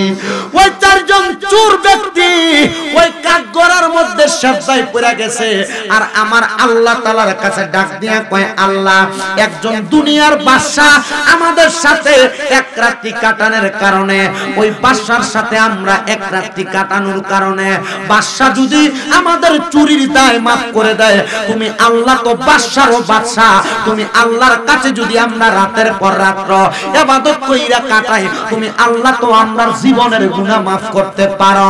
আল্লাহ তওবা করলাম, এখন থেকে আর চুরি করব না। আরে বাবা, তওবা তো সবাই করে, আর গুনাহ করবে না, পাপ করবে না, চুরি করবে না, নামাজ ছাড়বে না, গালমন্দ করবে না, পরের হক খাবে না, পরে আবার ঠিকই করে, এটা তওবা না, এটা তওবা না। তওবা সেইটাকে বলা হয় সেই কাজ করবে না বলার পর ওই কাজটাকে সে আগুনে পড়লে যেমন ডরায় এমন ভাবে ভয় পায় ওই কাজটা ত্যাগ করে। এবার বাদশা কয় তোমরা তো তওবা করেছো, এখন থেকে আর চুরি করবা না, কি কইরা ভাত খাইবা, কোনো কাজ নাই। বাদশা ডাক দিয়া কয় ঠিক আছে, যাও তোমাদেরকে আমার রাজপ্রাসাদ পরিষ্কারের দায়িত্ব দিলাম। বাদশা কয় তারা ঠিক সুন্দর কাজ করতেছে, আমি এক সপ্তাহ পর্যন্ত এই চুরের টেনশন মাথায় নিয়ে আমি চলাফেরা করতেছি, কিন্তু আমি ঠিকমতো ইবাদত করি, আমার ইবাদতে মনোযোগ বসে না। এক সপ্তাহ পরে আমার তাহাজ্জুদ নামাজে মনোযোগ বসছে, কিন্তু তাহাজ্জুদ নামাজটা পড়ার সাথে সাথে গায়েবী ভাবে একটা আওয়াজ আসছে, রে সুলতান মাহমুদ গজনবী, তুমি কেমন বাদশা হইলা? আল্লাহ তাআলার চারজন মকবুল বান্দারে দিয়া বাড়ি পরিষ্কার করাও। আপনার কষ্ট দিতেছে? আমি অল্প সময় আর আপনাদেরকে কষ্ট দিব, সামান্য সময় আমার একটু সময় দিবেন। আলহামদুলিল্লাহ আমি 1 ঘন্টা 10 মিনিট সময় অতিবাহিত করে ফেলছি। আপনারা আর কিছু সময় দিতে রাজি আছেন আমারে? ওই বাদশা ডাক দিয়া বলেন আল্লাহ তাআলার পক্ষ থেকে গায়েবী আওয়াজ আসছে, আমি কেমন বাদশা হইলাম? চারজন আল্লাহর বান্দারে, আল্লাহর বন্ধুরে আমি আমার বাড়ির কাজের লোক বানিয়ে রাখছি। বাদশা ডাক দিয়া কই মুরাকাবার মধ্যে মুনিব কারে আমি আমার বাড়ির কাজের লোক বানাইলাম? কই ওই ব্যক্তিরে বানাইছো যে চারজনকে এক সপ্তাহ আগে চোর বইলা রাখছো। এই চারজন এই 7 দিন এমন ভাবে তওবা করছে, আমার আল্লাহ তাআলা এদেরকে আল্লাহর বান্দা থাইকা আল্লাহর বন্ধু বানায়া দিছে। এ বাতুরিয়া আমিরিয়া দরবার শরীফের বাবারা, মুফতি আব্দুল মজিদ আমিরি রহমাতুল্লাহ আলাইহি এত সুন্দর মাহফিল প্রতিষ্ঠিত করে দিয়ে গেছে। এটার উদ্দেশ্য তাবারুক খাওয়া না, এটার উদ্দেশ্য মাহফিল হইতেছে আনন্দ ফুর্তি করা না, এটার উদ্দেশ্য হইল তওবা করে নিজের পরিবর্তন করা, এটার উদ্দেশ্য হইল ঈমান আকীদাকে পরিপূর্ণ রাখা। এবার আপনারা বলেন, আমরা সবাই ঈমান আকীদারে পরিপূর্ণ রাখার জন্য, আমরা দুনিয়া এবং আখিরাতকে সুন্দর করার জন্য বেশি বেশি তওবা করার দরকার আছে না নাই? নবী আমার বলে, এ উসমান বিন নুরাইন, তুমি প্রত্যেকদিন যখন ঘুমাইবা 3000 উট কুরবানি করে ঘুমাইবা, সদকা করে ঘুমাইবা। নবী গো 3000 উট কোথায় পাবো? আমার নবী কই উসমান মনে রাখবা, ঘুমানোর আগে যদি কেউ আয়াতুল কুরসি আয়াতটা তেলাওয়াত কইরা ঘুমায় 3000 উট কুরবানি করার সওয়াব পায় এবং তার মরার আগে তওবা নসিব হয়ে যায়। মুসলমান ও পর্দার অন্তরালের মা বোনেরা, এই যুবক ভাইরা, সোশ্যাল মিডিয়ার মাধ্যমে শুননেওয়ালারা, জীবন পরিবর্তন করতে চাও, আল্লাহর কাছে তওবা করে ফেলো। মনে রাখবেন, তওবা করতে পারলে আমার আল্লাহ তাআলা আপনার জীবনের গুনাহ মাফ করে আপনার দুনিয়া এবং আখিরাতের সম্পদ দিয়া ধনী বানিয়ে দিবে। যেমন ধনী বানাইছে আমার হুজুর বড় পীর গৌসে পাক আব্দুল কাদের জিলানী একটা চোর মানুষকে, যেইছে এটার কথা আপনারা জানেন, কিন্তু আরেক চোর গৌসে পাক আব্দুল কাদের জিলানীর দরবারে গেছেন চুরি করার জন্য। সন্ধ্যা সন্ধ্যা রাত্রে ঢুকছে, সারা রাত্র চুরি করার কোনো সুযোগ পায় নাই। গৌসে পাক তাহাজ্জুদের ওযু করতে বের হইছে, এমন টাইমে গৌসে পাকের সামনে দিয়া চোর বের হয়ে যায়। গৌসে পাক জিজ্ঞাসা করে, এ ভাই কোথায় আসছেন, আবার কোথায় চলে যান? সোরা মানুষ ডাক দিয়া কই, হুজুর ইসলাম মুড়ি দইবার লাগিয়া। কি লেগেছে? আসলে কি মুড়ি দিতেছে? আসি কি লেগা? চুরি করবার লাগা। ডাক দিয়া কই, হুজুর মুড়ি ধইতে আসছি। কই তো মুড়ি ধও না কেন, যাও গা কেন? হুজুর গো চলে যাচ্ছি এই কারণে, আজকে দেখা গেলাম আরেকদিন আসবো। কই না রে বাবা না, মানুষের হায়াত বেশিক্ষণ থাকে না, তাড়াতাড়ি মুড়ি ধইয়া চইলা যা, এরপরে থাকবা। তারা বায়াত গ্রহণ করেন নাই, হক্কানি একটা পীর ধরে বায়াত গ্রহণ করবেন। বলে হুজুর হক্কানি চিনতাম কেমনে? এখনকার যুগে তো বহুত ফিসাবরা মুরিদদের সামনে সিগারেটও খায়, আছে না বাবা? এখনকার যুগে বহুত ফিসাবরা তো বিট্টির নিয়ে বইও থাকে সামনে। কি কোরআন হাদিসের কোন জায়গায় দেখাইতে পারবো কোন ফিসাবে বেরিয়ে লগলে বইয়ে থাকুন যে জায়েজ আছে? আল্লাহর কসম এদের কারণে সুন্নিয়তের বদনাম। কথা কোন না খেলে গা এ মুসলমান, এই নবীর উম্মতের দলেরা। ইবনে মাজাহ শরীফ 303 নাম্বার পৃষ্ঠার হাদিস, আল্লাহর নবী কয়, আলা উখবিরুকা আমুলুকিল জান্নাহ, অথবা আলা উনাবিউকুম বিখিয়ারিকুম, আমি কি তোমাদেরকে উত্তম ব্যক্তি সম্পর্কে খবর দিব না? নবী গো উত্তম ব্যক্তি কোনটা? আমার নবী কয়, ইজারু উযুকিরাল্লাহু আযজা ওয়া জাল্লা, পীরের দিকে তাকাইলে আল্লাহর কথা মনে হইব। বলে হুজুর আল্লাহর তো কোনোদিন দেখছি না, আল্লাহর কথা কেমনে মনে হইব? মনে রাখবা, পীরের ঈমানের পাওয়ার, আমলের পাওয়ার, এই দুইটা জিনিসের পাওয়ারে তোমার আল্লাহর কথা মনে করে দিব। এটাই হক্কানি পীর, এটারে দেখলে তোমার আমল আখলাক ঈমানের প্রতি দৃঢ়তা বাড়বে। এবার আপনারা বলেন, এমন হক্কানি পীর যাচাই বাছাই করার দরকার আছে না নাই? হক্কানি পীর গৌসে পাক আব্দুল কাদের জিলানী ডাক দিয়া কয়, বাবা মুড়ি ধও। হুজুর মুড়ি দইতাম, ওযু নাই তো। চিন্তা করছে ওযুর মাসালার, ওযুর ফাকনা দিয়ে একটু ভাগবো। হুজুর কয়, নি আমার পানিটা দিয়ে ওযু কর, আমার ওযু করা শেষ। হুজুর গৌসে পাকের ওযুর পানিটা পর্যন্ত তারে দিয়া ওযু করাইছে। পরে ঘরে ঢুকে কয়, তোর শরীরের কাপড়গুলা সুন্দর দেখা যায় না, নে রে আমার গায়ের একটা পাঞ্জাবি তোরে পরায় দিলাম। ওরে বাজারের সাদা মার্কিন আমার অঙ্গে না লাগায়ো, মুর্শিদ তোমার গায়ের পুরান চাদর দিয়া আমার জানাজা পরাই দিও, যাইতে আমায় সঙ্গে নিও। বলেন আর কোন দল চাই না মুর্শিদ, যাইতে আমায় সঙ্গে নিও। এ মুসলমান, এই নবীর উম্মতের দলেরা, আশিক রাসূল ভাই বাবারা, একটু অন্তরের কানটা লাগে শুনবা। গাউসে পাক কয়, মাথায় তো কিছু নাই। গাউসে পাকের একটা পাগড়ি, একটা টুপ, একটা মাথার টুপি পরাইয়া দিছে। কয় বাবা হাতটা বাড়া। পাগলা হাত বাড়াইছে। কয় মুরিদরা কয় কোন রকম ভাগি। কয় আবার আমার সাথে কোনদিন নামাজ ছাড়তি না। গাউসে পাকের লগে কয় নামাজ ছাড়তাম না। তা আমার সাথে কোনদিন তুই মিছা কথা কইতি না। হুজুর মিছা কথা কইতাম না। মুরিদ হওয়ার মানে হইল আবদ্ধ হওয়া, মুরিদ হওয়ার মানে হইল মিশে যাওয়া, মুরিদ হওয়ার মানে হইল প্রতিজ্ঞা করা, মুরিদ হওয়ার মানে হইল ওয়াদাবদ্ধ হওয়া। আমরা মনে করি মুরিদ হয়ে গেছি গা, বাচ্চা গেছি গা, জিনা। মুরিদ হওয়ার পর পীর যে সবক দিছে, ওই সবক মাইনা চলতে পারলে বাঁচবা, আর নচেত তোমার ফিরে তোমার চেহারার দিকেও ফিরে চাইতো না। এইটা মনে রাখবা, সবক না মানলে তুমি মুরিদ, এটার নামের কামের না। দরবার সবক আছে, প্রত্যেক দরবারে সবক আছে। যেই কোনো পীর থাক, প্রত্যেক পীরের কাছে 5 ওয়াক্ত নামাজের পরে সবক আছে, আছে না? আর যদি কোন আপনি নাই, তার মানে আপনি সবক জানেন না, এর লাগে আপনি নাই কোন নাই, কোনো কিছু নাই, সবকিছু আছে। আমরা হুজুররা, আমার এক ওস্তাদ আছে, হুজুর আমরারে দেখলে আমরা মালানা কইয়া ডাকতো, মালানা, মাওলানা কইতো না, মালানা কইতো। একদিন আমি হুজুরে কইলাম, হুজুর আমরা কথার বেদরা তো বেশি ভালো না, আপনি মাওলানা কোন না, আপনি মালানা কোন। হুজুর এটার মানে কি? তোরা যে পড়ালেখা করো সেই যুগে আইয়া মা মানি না, লা মানি না, না মানিও না, তোরার ভিতরে নাই নাই কিচ্ছুই নাই। আমি কইলাম, হুজুর কথা তো সত্য, আসলে তো সত্য। আমরা এমন জাত, আমরার কাছে আছে, কিন্তু আমরা এটার লইতাম জানি না, কথা কই না। ঠিক কি না? গাউসে পাক কয় বাবা তুমি বলো নামাজ ছাড়বা না, হুজুর ছাড়তাম না। বাবা তুমি বলো মিছা কথা কইতা না, হুজুর কইতাম না। গাউসে পাক কয় এই দুইটা সবক দিলাম, এডি মানলে তুমি আমার মুরিদ। চইলা গেছে গাউসে পাকের দরবার থেকে, যায় আর চিন্তা করে রাত্র তো শেষের পথে, এখনো তো কিছুই চুরি করতে পারলাম না। সামনে পড়ছে ইরাকের বাদশার বাড়ি, এবার বাদশার বাড়িতে ঢুকতেছে চুরি করবার লাগা। বাদশার বাড়ির দারোয়ান দাঁড়ানো, চোখে ঘুম ঘুম বাপ, বাড়ির ভিতরে প্রবেশ করতে। দারোয়ান জিগায় কে আপনি, কই যান? কয় বাদশার বাড়িতে চুরি করবার লাগা। দারোয়ান কয় এত লম্বা পাঞ্জাবি পরা লোক, মাথায় ডুবি লাগাই না, মনে হয় বাদশার কোন ভাই বন্ধু হইব, যাইতাছে আমার লগে টিস্কারি করতেছে মনে হয়, মস্কারা করতেছে। ডাক দিয়ে কই যান কই? বলে যাচ্ছি চুরি করার জন্য। বলে না ঠিক আছে যান আপনি। দারোয়ান দাঁড়ানো, ঘরের মধ্যে প্রবেশ কইরা মণি মুক্তা জহরত যা আছে সব নিছে নিয়া বসে। এমন টাইমে আবার ফজরের আজান, ফজরের আজান কইরা যাওয়াতে চিন্তা করে ধনী মানুষ এত তাড়াতাড়ি তো ঘুম থেকে ওঠে না। গাউসে পাক যেহেতু কইছে নামাজটা ফুইরে হইলই, মালগুলো একটা সাইডে রেখে নামাজ পড়ে।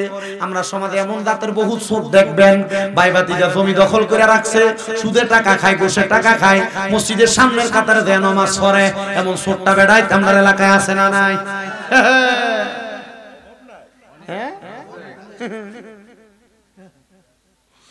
আমি গতকালকে জেনে মাহফিলে গেছি, এনে শুধু এই কথাটা 5 মিনিট কইছি। কোনে আমারে সভাপতি ফিছেন যে হুজুর যা কইছেন চলবো, ওয়াজ আর লাগতো না, ওয়াজ আর লাগতো না। কি লাগে বাবা? ও হুজুর এই ওয়াজ দেই, সুদের ওয়াজ দেই অনকালা কেউ করে না। আমি কইলাম আচ্ছা কি লাগে করে না সুদের ওয়াজ? ও হুজুর কারণ সুদ প্রতিষ্ঠাকারী না সমাজের ভিতরে চলতাছে। কথা কই না, আছে না নাই? এই জোরে কই না, আছে না নাই? এ মুসলমান, ওই ব্যক্তি নামাজে দাঁড়াইছে, এমন টাইমে ইরাকের ওই বাদশার ঘুম ভাঙছে। বাইর হইয়া দেখতেছে তার বাড়ির রাজপ্রাসাদের বড় বড় সিন্ধুকুলার মুখ খোলা। প্রবেশ কইরা দেখতেছে একজন লম্বা জুব্বাওয়ালা, মাথায় পাগড়িওয়ালা নামাজ পড়তাছে। এবার যায় কইতাছে দেখছুনি, মনে হয় চোরে চুরি কইরা যাইতে লাগছিল। আরে আল্লাহওয়ালা ব্যক্তি আমার মালডি বাঁচাইছে। আসলে কি তাইনে বাঁচাইছে না তাইনে ওই চোর? তাইনে নিজেই চোর। এবার নামাজটা শেষ করছে। এবার বাদশা ডাক দিয়া কয় কে গো আপনি? আর কোনদিন তো আপনারা দেখি নাই, আপনি আমার মাল সম্পদ সব বাঁচাইছেন, বস্তাটা সামনেই পড়ে আছে। উনি ডাক দিয়া কয় বাদশা, গাউসে পাকের কাছে ওয়াদা করা মিছা কথা কইতাম না। এ বাদশা আমি চোর থেকে মাল বাঁচাই না, আমি নিজে চোর। বাদশা ডাক দিয়া কয় আমি এতদিন মুড়ি দইবার লাগা লোক আয়া পাই না, দেখছুনি কেমন জাতের ব্যক্তি, চোরের কাছ থেকে মাল উদ্ধার করছে তো করছে, চোররে বাঁচাইবার লাগা চোরের দায় নিজের কান্দে লইছে। হুজুর আল্লাহর কসম আপনার মতো ফিসাব আর দুনিয়াতে নাই। আপনি করে ফিসাব, আপনি আজকে আমারে মুরিদ করাইয়া যাইবে, আর নসেদ আপনার কদম ছাড়তাম না। আসলে কি বড় ফিসাব বিশুদ্ধি গাউসে পাকের নজর পড়ছে। আরে গাউসে পাকের মনে নীলা সুরকে ধরে কুতুব বানায়, গাউসে পাকের মনে খেলা সুরকে ধরে কুতুব বানায়। আইরে মাইয়া মানুষ ফোলা বানায় বাগদাদের মাজার, আইরে মাইয়া মানুষ ফোলা বানায় বাগদাদের মাজার। আমার গাউসে পাকের নাম জপিলে আল্লাহ পাওয়া যায়, আমার গাউসে পাকের নাম জপিলে যাই। ও মনে কাঁদিস না আর গাছ তলায়, কাঁদিস না আর বাস তলায়, গাউসে পাকের নাম জপিলে আল্লাহ পাওয়া যায়, আমার গাউসে পাকের নাম জপিলে। আমার গাউসে পাকের কেরামতি পূজা বড় অসীমতি, গাউসে পাক আমরা এদিকে চলেনি আমার গাউসে পাকের কেরামতি পূজা বড় অসীমতি, গাউসে পাকের কেরামতি পূজা বড় অসীমতি। চোরকে ধরে কুতুব বানাই, চোরকে ধরে কুতুব বানাই বাগদাদের মাজার। আমার গাউসে পাকের নাম জপিলে আল্লাহ পাওয়া যায়, আমার গাউসে পাকের। ও মনে কাঁদিস না আর গাছ তলায়, কাঁদিস না আর বাস তলায়, গাউসে পাকের নাম জপিলে যাই। বলেন গাউসে পাকের বাজানো ওই বাদশা ডাক দিয়া কয় ভাইজানো ও হুজুর আপনার কাছে আমার বায়াত করা প্রয়োজনে আমার মাল সম্পদ সব নিয়ে যান বাদশা কি নিয়ে যায় আপনার মতো ফির আমি কোনোদিন ছাড়তাম না সুন্দর করে কয় আজকে যদি মুরিদ না করায় তাইলে তো আমার এখান থেকে ছাড়তো না সুর বলেই মাইরা ছাড়বো ঠিক আছে ওযু করে আইও ওযু করে আসছে মুরিদ করার সিস্টেমটা তো জানে কারণ ওই আইছে একটু আগে হাতটা বাড়াও এই নেত্রা বাড়াইছে ওই বাবা কও বলে কি বলে নামাজ ছাড়তা না আমি ছাড়তাম না বাবা মিছা কথা কইতা না হুজুর কইতাম না সব মুরিদ হয়ে গেছে হুজুর এখন দি দেখি আপনি আরো বড় ফির না হুজুর আপনি কুতুব কয় কি লাগা কয় হুজুর যেই দুইটা বিষয়ের কথা কইছেন বর্তমান সমাজে তো মানুষ নামাজ পড়তেই চায় না মিছা কথা বেশি কয় এই দুইটা বিষয় আপনি আমারে মুরিদ করাইছেন হুজুর আপনার মতো ফির হইতে পারে না কি জাতের ফির রে হুজুর চলে যাইতেছে চিন্তা করতেছে মাল নেওয়ার দরকার নাই ফিরাতে খেতে বাচ্চি এটাই শুকরিয়া বাদশার বাড়ির ধরা খাইছি বের হইয়া যাইতেছে বাদশা ডাক দিয়ে হুজুর হুজুর সুরে যদি আমার সব নিয়া যাইতো এগুলা তো এমনিই চলে যাইতো হুজুর এগুলা আপনি হাদিয়া স্বরূপ নিয়া যান ওরে ঘরের মাংস নিয়ে গেল অচি ইনা 100 ওরে রে আমি মুখ দেখাবো কারে রে আমি রে মুখ দেখাবো কারে মুসলমান ও নবীর উম্মতের দলেরা এবার যত মাল সামান আছে সবগুলা দিয়া দিছে লোকটাকে আমি কান্দে নিয়া বাড়ির দিকে যাই নাই আমি চলে গেছি গাউসে পাকের দরবারে গাউসে পাক কয় পাগলা কেমন মুরিদ করাইলা কয় হুজুর আপনি জানলেন কেমনে কয় গাউসে পাক আব্দুল কাদের জিলানীর কাছে যদি কেউ মুরিদ হয় দেশের ওই প্রান্ত যদি থাকে যদি তার পরনের লুঙ্গিটা ফরস্তরক হইয়া যায় আমি গাউসে পাক পৃথিবীর এই প্রান্ত তাইকা ওই প্রান্তে তার ফরস্টারে ঠিক কইরা তার পরনের লুঙ্গিটা পর্যন্ত ঠিক কইরা দে আমি গাউসে পাক এই ক্ষমতা দিয়েছেন স্বয়ং আমার আল্লাহ আর জবান খুলে বলেন না সুবহানাল্লাহ এ মুসলমান গাউসে পাক আব্দুল কাদের জিলানী কয় পাগলা কেমন কাটলো সময় কয় হুজুর একবার চুরি করতে আইসা কইলাম মুরিদ আরেক জায়গায় চুরি করতে কইতে যায় করলাম মুরিদ হুজুর বুঝলাম না তো খেলাটা এটা কেমন খেললেন হুজুর গাউসে পাক কয় রে পাগলা শোনো তুমি তো চুরি এমনে করতে আসো নাই অভাবে পড়ে চুরি করতে আসছো মনে রাখবারে কোন এলাকার কোন মানুষ যদি চুরি করে ওই এলাকার বাদশা যদি তার অভাবের কারণে যদি কেউ চুরি করে ওই এলাকার বাদশা নেতা যদি খবর না রাখে আল্লাহর কোরআন এবং রাসূলের হাদিস বলে বাদশার হাত কেটে দাও কোন মানুষ যদি পেটের ক্ষুধার জ্বালায় চুরি করে কোরআন হাদিসের সমাধান কি ওই এলাকার যিনি প্রতিনিধি তার হাত কেটে দাও কেন বলে এই এলাকার প্রতিনিধি তার এলাকার মানুষের খবর নিছে না আমরা সমাজে যে একটা অবস্থা মাশাআল্লাহ ভোটটার সময় না নেতা কথা কয় না নেতাটা তো এই সময় এরপর আর খবর লয় না আত্রা কোরআন সুন্নাহ মোতাবেক দুনিয়া যদি না কাটে কবরে সামরাডি টাইনা টাইনা ছিল হয়তো না কবরে গেলে আল্লাহ বুঝার তৌফিক দান করুন কয় আমিন কয় যারে পাগলা যা তো সম্পদ নিয়ে বাড়িতে যা গাউসে পাক ডাক দিয়া কয় যা বাড়িতে যা হুজুর বাড়িতে যদি যায় আমার বউ তো কইবো চুরির মালেগুলা আমার বউ আমারে কইছে চুরির মাল যেন কোনোদিন না খাওয়ায় হুজুর আমার স্ত্রী কইছে পারলে সামান্য চাউল নিয়ে যাইতে এগুলা হালাল পথের হইলে আমার বউ খাইবো হারাম পথের হইলে আমার স্ত্রী খাইতো না এখনকার বেরিয়াত হালাল হারাম চিন্তা করে না স্বামী সুদের টাকা আনছে না ঘুষের টাকা আনছে পরের হক মাইরে আনছে না কোন টাকা আনছে বেরিয়ে চিন্তা করে না মনে রাখবা গো মা তোমার স্বামী তোমারে হালাল কামাই খাওয়ায় না হারাম কামাই খাওয়া এই কথা চিন্তা যদি তুমি না করো এই হারাম খাওয়ার কারণে কবরে তুমিও জাহান্নামের আগুনে জ্বলবা এ বাবা হারাম টাকা দিয়ে সন্তান মানুষ করবা সন্তান তুমি বাপরে হাসরের ময়দানে চিনবে না হারাম টাকা দিয়া স্ত্রীর দামি দামি কাপড় কিনা দিবা স্ত্রী তোমার স্বামী কইলা পরিচয় দিবে না বলে হুজুর সুন্দর জামা কাপড় কিনা না দিলে তো খাটের উপরে মুখ অন্যদিকে ফিরে উঠতে থাকেগা কথা কয় না কা বালা জামা কাপড় না কিনা দিলে, কিছু চাইছে যদি পরের মাসে না দেয়, অন্যদিকে ফিরে শুয়ে থাকে, অন্যদিন জামাইবো এক লগে ঘুমাইতো মাঝখান দিয়ে কোলবালিশ দিয়া দেয়, এমন বেরিয়ে আছে না নাই বাংলাদেশে? এ মহিলারা মনে রাখবা গো মা, স্বামীকে এমন ভাবে অবাধ্য কইরা অমান্য কইরা কোনোদিন জান্নাতে যাইতে পারবা না। হুজুর গো, এমন মহিলার তো অভাব নাই। মনে রাখবা মহিলারা জান্নাতে যাওয়া বড় সহজ। সাইর কাম করলে, নামাজ পড়লে, পর্দা করলে, লজ্জাস্থানের হেফাজত করলে, স্বামীর আদেশ মানলে একটা মহিলা এমনি জান্নাতে যাইবো। কিন্তু বেরিয়ে নামাজের প্রতি অলসতা বেশি, পর্দার প্রতি অলসতা বেশি, লজ্জাস্থানের হেফাজত করে না। জামাই যদি প্রবাসে থাকে পরকীয়ায় লিপ্ত হয়ে যায়, অন্যান্য পুরুষদের সাথে কথাবার্তা সম্পর্কে লিপ্ত হয়ে যায়। আর 4 নাম্বারটা বড় মারাত্মক। এই 4 নাম্বারটা হইল মহিলারা স্বামীর আদেশ মানতে চায় না, অবজ্ঞা করে, স্বামীর কথা শুনতে চায় না। স্বামীকে বাড়ি থেকে বাইর হইস না, বেরি যায় শিবপুর বাজার পুরাটা কিনানে জামাইরে ঘুমিয়ে রাখতে হয়। মনে রাখবা মা বোনেরা, এই বাকুড়িয়া এলাকার মহিলারা স্বামীর আদেশ ছাড়া কোন মহিলা বাবার বাড়িতে যাও নিষেধ। আর তুমি পুরা ব্রাহ্মণবাড়িয়া বাজার ঘুরে চলে আসো না রে মা। মনে রাখবা জান্নাতে যদি যাইতে হয় স্বামীর আদেশ মানতে হবে, না মানলে জাহান্নামে যাইবা।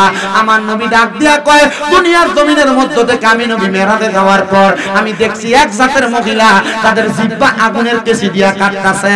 নবী তারা কারা? বলে ওই মহিলারা তাদের জবান দিয়া তাদের স্বামী এবং সন্তানরে গজব দিছে। আছে না এই জাতের মহিলা?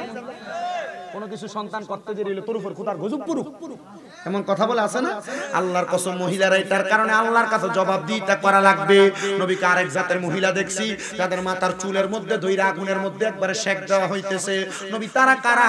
বলে এমন জাতের মহিলা যাদেরকে দেখবা মাথার চুল বাঁধছে, এদের মাথার খোফাটা উটের কুজের মতো, গরির ছুরির মতো দেখা যায়। দেখবেন আপনার মাইয়া, আপনার বউ, আপনার জি, আপনার ফুতের বউ, আপনার বইনে এভাবে চুল বাঁধে, মাথা কপাল এক জায়গায়, মাথার চুলের খোপা একবার উঁচা। এটার কারণে জাহান্নামের আগুনে জ্বলবে। নবী কয় শুধু তাই না, আমি আরেক জাতের মহিলা দেখছি যাদের স্তনগুলার মধ্যে লোহার গরম রড লাগায় দিয়া লটকে শেক দেওয়া হইতেছে। নবী তারা কারা? বলে তারা হইল ওই মহিলা যেই মহিলারা কাপড় পইরাও উলঙ্গ ছিল। আপনার মাইয়া, আপনার বউ, আপনার বইনে, আপনার মায়ে কাপড় পরে দেখবেন অবাক করা কাপড়, যে কাপড়ের উপর দিয়া তার বডি টেক্সচার যাচাই করা যায়, সব ধরা যায় না গো মা। এমন জামা কাপড় পইরো না যে কাপড় পরলে তোমার পেটের অংশ দেখা যায়, এমন বোরকা পইরো না যে বোরকার টাইট ফিটিং তোমার শরীরের অঙ্গভঙ্গি দেখা যায়।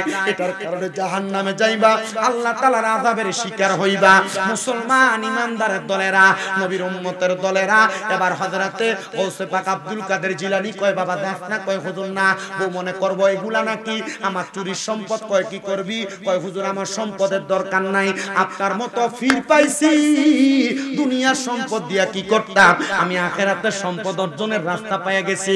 বলে কি করবা? কয় দান কইরা দিলাম। সব দান করে দিছে, এলাকার মানুষ সব পাইয়া গেছে। এর কিছুদিন পরে ওই ব্যক্তি ইন্তেকাল করছে। ওই ব্যক্তির স্ত্রী খবর পাইছে, ইন্তেকালের আগে গৌসে পাকের কাছে মুরিদ হইছে। স্ত্রী আইসা গৌসে পাকরে জিগায়, হুজুর আপনি বলেন না আমার স্বামী তো চুরি করত, আপনার কাছে মুরিদ হওয়ার পর কেমন চলছে আমি জানি না, আমার স্বামী মরার পর কবরে কেমন আছে? হুজুর গৌসে পাক কয় স্বামী কবরে কেমন আছে আমারে জিগাও, বাড়িতে দাও তাহাজ্জুদ পড়ো, মুরাকাবা কইরা আমার আল্লাহর কাছে কান্দো, আমার আল্লাহ তাআলা তোমার স্বামীর কবরের অবস্থা বলে দিবে। মহিলা কয় বাড়িতে গেলাম, তাহাজ্জুদ নামাজ পড়লাম, আল্লাহর কাছে কাঁদলাম, আমার আল্লাহ তাআলা আমার দেখাইছে আমার স্বামী জান্নাতের মধ্যে সুন্দর পোশাক পইরা সুন্দরভাবে ঘোরাফেরা করতেছে। মহিলা কয় পরের দিন গৌসে পাকের দরবারে গেলাম, ডাক দিয়ে বললাম হুজুর আব্দুল কাদের জিলানী আপনার কাছে জানতে চাই, আপনি বলেন না আমার স্বামী তো কবরে ভালো আছে, আমার মা বাবা অনেক আগে ইন্তেকাল করেছে, আমার আম্মা আব্বা কবরে কেমন আছে একবার আপনি বলবেন নি? কয় বাড়িতে যাও তাহাজ্জুদ পড়ো, আল্লাহর কাছে কান্না করো। ওলিরা তাহাজ্জুদ পড়তে কয়, মুরিদরা পড়ে না, তাহলে ওলির দোষ নাই, দোষ মুরিদদের। কথা কন না কা মুরিদ ফিরের আদেশ মাইনা চলে না, দরবারে টুপি লাগে রাস্তা দিয়ে আডে মানুষে কই দেখ অমুক দরবারে মুরিদ জায়গা, এটা বন্ধ। আসলে দরবার বন্ধ না, মুরিদে বন্ডামি করলে এটা মুরিদের দোষ, দরবারের দোষ নাই। ও আব্বুজিরা, ও নবীর উম্মতের দলেরা, গৌসে পাক কয় তাহাজ্জুদের নামাজটা পড়ো। মহিলা কয় তাহাজ্জুদ নামাজ পড়লাম, আমি দেখলাম আমার আম্মা এবং আমার আব্বা জানের নাভি থেকে পায়ের তালু পর্যন্ত আগুন ধাউ ধাউ করে জ্বলে, নাভি থেকে মাথার তালু পর্যন্ত সুন্দর দেখা যায়। আমি জিজ্ঞাসা করলাম, ও মা, ও আব্বা জান, আপনাদের কেন এমন অবস্থা? আমার মা বাবা আমারে ডাক দিয়া কইয়ে, মাইয়া, তোমার স্বামী ইন্তেকাল করার পর তুমি আব্দুল কাদেরের দরবারে বেপরদা ভাবে চেহারা দেখায় দেখায় গেছো, এটার কারণে আমার আল্লাহ তাআলা আমদারে আযাব দেয়। মনে রাখবা সন্তানেরা, তুমি দুনিয়াতে যত অপকর্ম করবা, এটার কারণে তোমার মা বাপ কবরে শাস্তি পাবে। মহিলারা যারা পর্দার অন্তরালে শুনতেছো, তুমি যদি কোনো অপকর্ম করো, কোনো বাদ কাজ করো, কোনো গুনার কাজ করো, এটার কারণে আল্লাহ তাআলা তোমার মা বাপরে কবরে শাস্তি দিবে। তোমার মা বাপ কেন তোমার এই কাজগুলা থেকে বাধা দিয়া কবরে যায় নাই? সন্তানের দল মহিলা এরপর থেকে পর্দানুশীনী হয়ে গেছে, এরপর থেকে বেপরদা চলে না, আল্লাহর কাছে ইবাদত করে, এবার তাহাজ্জুদ নামাজ পড়ছে, আবার 7 দিন পরে কইরা দেখতেছে মা বাপ বড় সুন্দর আছে, আরামে আছে। কয়, মা বাবা আপনাদেরকে কেন আল্লাহ মাফ করলো? কয়, তোমার মতো মাইয়া দুনিয়া জমিনে পরিবর্তন হওয়ার কারণে। সন্তানের দলেরা, আমি জানি না আজকে ভাতুরিয়া আমিরিয়া দরবার শরীফের মাহফিলে কে জানি বসছেন আপনার বাবা নাই, কে জানি বসছেন আপনার মা নাই। আপনার মা বাবা বড় কষ্ট করে আপনারে মানুষ করছে, ওই মা বাবা আপনারে মানুষ করতে যাইয়া আপনার বাবা কত ওয়াক্ত নামাজ ছেড়ে দিছে, আপনার মা কত ওয়াক্ত নামাজ ছেড়ে দিছে। ওই মা বাপকে নিয়ে আল্লাহ তাআলা কবরে আযাবের শিকার করছে।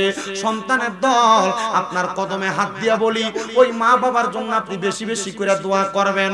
যেই মা আপনারে না খাওয়ায়া নিজে খাইছে না, যেই বাবা আপনার জন্য নিজে ভালো জামা কাপড় পরে নাই, ঈদের দিনে আপনারে ভালো জামা কাপড় পরাইয়া দিছে, আপনি সন্তান আপনার বাবার জন্য কি করছেন একবার চিন্তা করে দেখেন। আপনি আপনার আব্বার জন্য কোনো কিছু করতে পারেন নাই।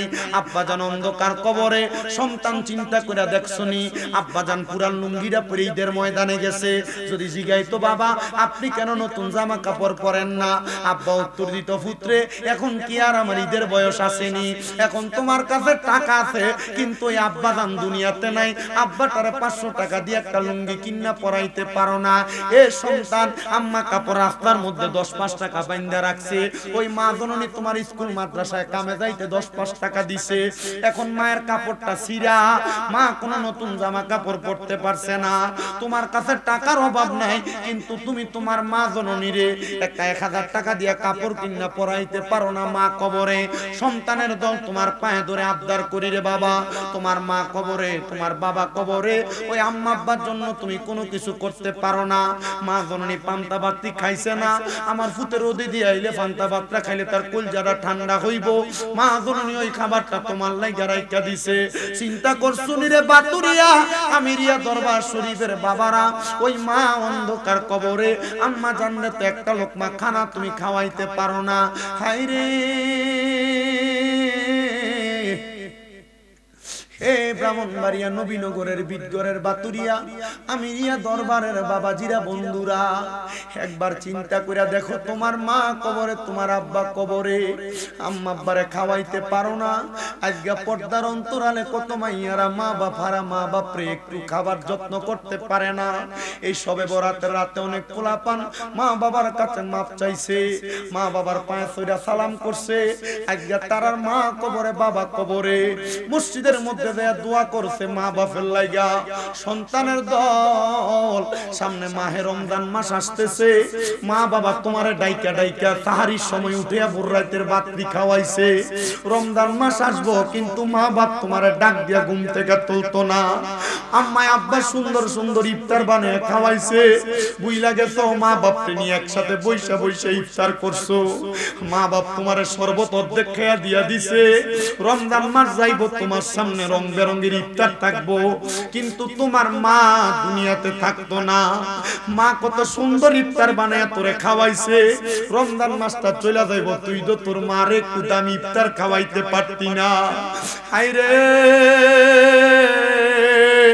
চিন্তা করে দেখ, রমজান মাসে মা দুধ কলা মাখে খাইতে পছন্দ করত, এখন দুধ কলা তোর ঘরে থাকবো, কিন্তু তোর মা বাপ তোর ঘরে থাকতো না। রমজান মাসটা আসলে যখন আসবো, তুমি তোমার নিজের জন্য জামা কাপড় কিনবা, সন্তানের জন্য কিনবা, কিন্তু মা বাপের লাগে তো কিনতে পারত না, মা বাপ কবরে শুয়ে রইছে। সন্তান ওই মা বাপ কবরে, কিন্তু অনেক জাতের সন্তান আছে, তারা তাদের মা বাপ বাপরে বাদ দেয় না, বউয়ের দুইটা কথা শুই না মা বাপরে জুদা কইরা দেয়, আলাদা কইরা দেয়। সন্তান তোমার পাউডির ভিতরে দইরা বলি, যদি মা বাপরে জুদা আলাদা কইরা থাকো, এখান থেকে বাড়িতে যাইয়া মা বাবার পায়ে ধরে মাপ চাইবার, কইবা মা ও আব্বা আমারে মাফ করে দেন। যতক্ষণ না মাফ করছে ততক্ষণ পাও চাইরো না। বলে হুজুর যাদের বাড়িতে মা আছে তার বাড়িতে যাইয়া মার পায়ে ধরে মাপ চাইবো, আমার তো আম্মা নাই আমি কার পায়ে ধরে মাপ চাইবো। হুজুর যাদের বাড়িতে আব্বা আছে তারা বাড়িতে যাইয়া বাবার পায়ে ধরে মাপ চাইবো, আমার তো আব্বা নাই আমি কার পায়ে ধরে মাপ চাইবো। সন্তান চিন্তা করে দেখো, মা বাপ বাচ্চা থাকলে যদি মা বাপরে মাসে 1000 টাকার ফল কিনা খাওয়াইতা, 12 মাসে কি 12,000 টাকার ফল কিনা খাওয়ান লাগতো না। মা বাপ বাচ্চা থাকলে মাসে যদি 2000 টাকার ভাত তরকারি খাওয়াইতা, 12 মাসে কি 24,000 টাকা লাগতো না। তোমার মা বাপ তোমারে লাখ লাখ টাকার জায়গা দিয়া গেছে, বাড়ি দিয়া গেছে, ক্ষেত পাথরে জায়গা দিয়া গেছে, কই তোমার মা বাপ তো তোমার কাছে জায়গা জমি দি চায় না। চিন্তা করে দেখো, যদি দিয়া না যাইতো, ভাড়া থাকতা, তুমি তো 12 মাসে প্রতি মাসে 5000 টাকা ভাড়া দিলে 12 মাসে 60,000 টাকা ভাড়া দেওয়া লাগতো। ওই মা বাপ কবরে, সন্তান ওই মা বাপের কথা চিন্তা কইরা। আমি ওয়াজটা শেষ করার আগে আমি শুধু দুইটা ছেলে চাই। হুজুর মা বাপ বাচ্চা থাকলে মাসে 1000 টাকা মা বাবার পেছনে খরচ হইলে 12 মাসে 12,000 টাকা খরচ হইতো। ওই মা বাপের ভালোবাসা আমি 10,000 টাকা আগামী বছর মাহফিলে দান করাম। আমার আম্মার লাগে দোয়া করেন, আমার আব্বার লাগে দোয়া করেন। হুজুর আমি 10,000 টাকা দান কইরাম, আমার আব্বা আম্মার জন্য খাস করে দোয়া চাই। আসুনি একটা সন্তান আগামী বছর 10,000 টাকা দিবা। আমার আব্বা জানের নামটা জানতে চাই, বাবা নাম কি? হ্যাঁ, মোহাম্মদ লিটন মিয়া। আব্বা আম্মা আসেনি দুনিয়াতে, আব্বা নাই আম্মা নাই, আব্বা আম্মা চলে গেছে আল্লাহ দারারে পালাইয়া, তারারে রাই খাগো গেছে কান্দিবার লাগিয়া। আল্লাহ তাকে দেখো, তোমার বান্দা জনাব মোহাম্মদ লিটন মিয়া, মাও নাই বাবাও নাই, আম্মা আব্বার জন্য দোয়া চাইয়া লিটন মিয়া লেখাইছে 10,000 টাকা। আল্লাহ লিটন মিয়ার কামাই রুজিতে বরকত দাও, হায়াতে বরকত দাও, রিজিকে বরকত দাও। লিটন মিয়ার মনের আশা পূরণ করো, বংশের কবর আযাব মাফ করে দাও। এরপর আসুনি আমার লিটন মিয়ার মতো আগামী বছর আর 10,000 টাকা দিবা। হুজুর আমার মা নাই, মা বাপ থাকলে খাওয়াইতাম। যদি মাসে 2000 টাকা মা বাবার খানার পেছনে খরচ হইতো, 12 মাসে 24,000 টাকা লাগতো। 10,000 টাকা দিবই মা বাপের নামে কোরবান করে আগামী বছর। আসেনি আরেকজন লিটন মিয়ার মতো 10,000 টাকা দিবা আগামী বছর। একজন সন্তান যদি থাকে হাত বাড়াইবা, 10,000 দেওয়ার মতো আগামী বছর একটা সন্তান। এ বাবাজিরা, একটা সন্তান চাই আগামী বছর 10,000 টাকা দিব। 2 নম্বরে পর্দার অন্তরালের কোন মহিলা মা যদি থাকো খবর পাঠাইবা, কে দিবে 10,000 টাকা। 2 নাম্বার বলে হুজুর 10,000 পারতাম না, আমার মার লেগে দোয়া করবেন, আমার বাবার লেগে দোয়া করবেন, আমি 5,000 টাকা পাক পাঞ্জাতনের মোহাব্বতে আগামী বছর দিমু। কে দিবেন? 1 নাম্বার 5,000 টাকা দিবেন আগামী বছর, এখন না আগামী বছর। আম্মারে ভালোবাসা, আব্বারে মোহাব্বত কইরা 1 বছর পরে 5,000 টাকা। হুজুর আমার মা বাপ যদি থাকতো, আম্মা আব্বারে যদি আমি দিতাম 1,000 2,000 করে যদি হাত খরচও লাগতো প্রতি মাসে, তাহলে কি 12 মাসে 12,000 টাকা এমনি 1,000 করে দিলে লাগতো। হুজুর আমি 5,000 টাকা আমার আম্মারে ভালোবাসা। আমার নাম কি বড় ভাই? রুহুল আমিন ভাই। আম্মা নাই, আব্বা নাই। ভালোবাসি তোমায় বাবা, বুকটা যে যায় ছিঁড়ে, তোমার কথা হৃদয় মাঝে পড়ছে বারে বারে। বাবা গো ও বাবা, বাবা গো ও বাবা, আল্লাহ কবুল করা মঞ্জুর করো।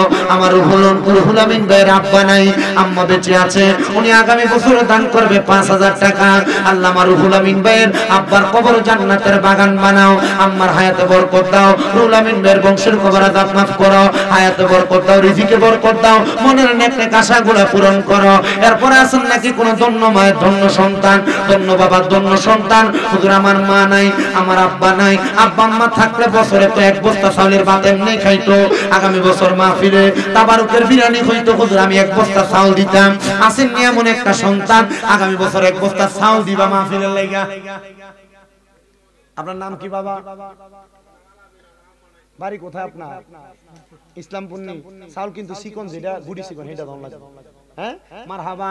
আল্লাহ কবুল করো, মঞ্জুর করো। জনাব মোহাম্মদ আলামিন সাহেবের মা নাই, মার জন্য দোয়া চাই। ওরে 3.5 হাত গর্তে ফেলে কেমন করে আইলা চলে, তোমার বাড়ি আইতে দেরি হইলে সেই মা ঘুমাইতো না, ওই কবর দেশে মায়ের পাশে একটু রইলি না। আল্লাহ কবুল করে, মঞ্জুর করো। জনাব আলামিন সাহেব ইসলামপুর নিবাসী, ওনার মা নাই, দোয়া চাই। উনি দান করলেন 5,000 টাকা। আলামিনদের বংশের কবর আযাব মাফ করে, হায়াতে বরকত দাও, রিজিকে বরকত দাও। আল্লাহ মরণের আগে বারবার মক্কা মদিনা তাওয়াফ জিয়ারত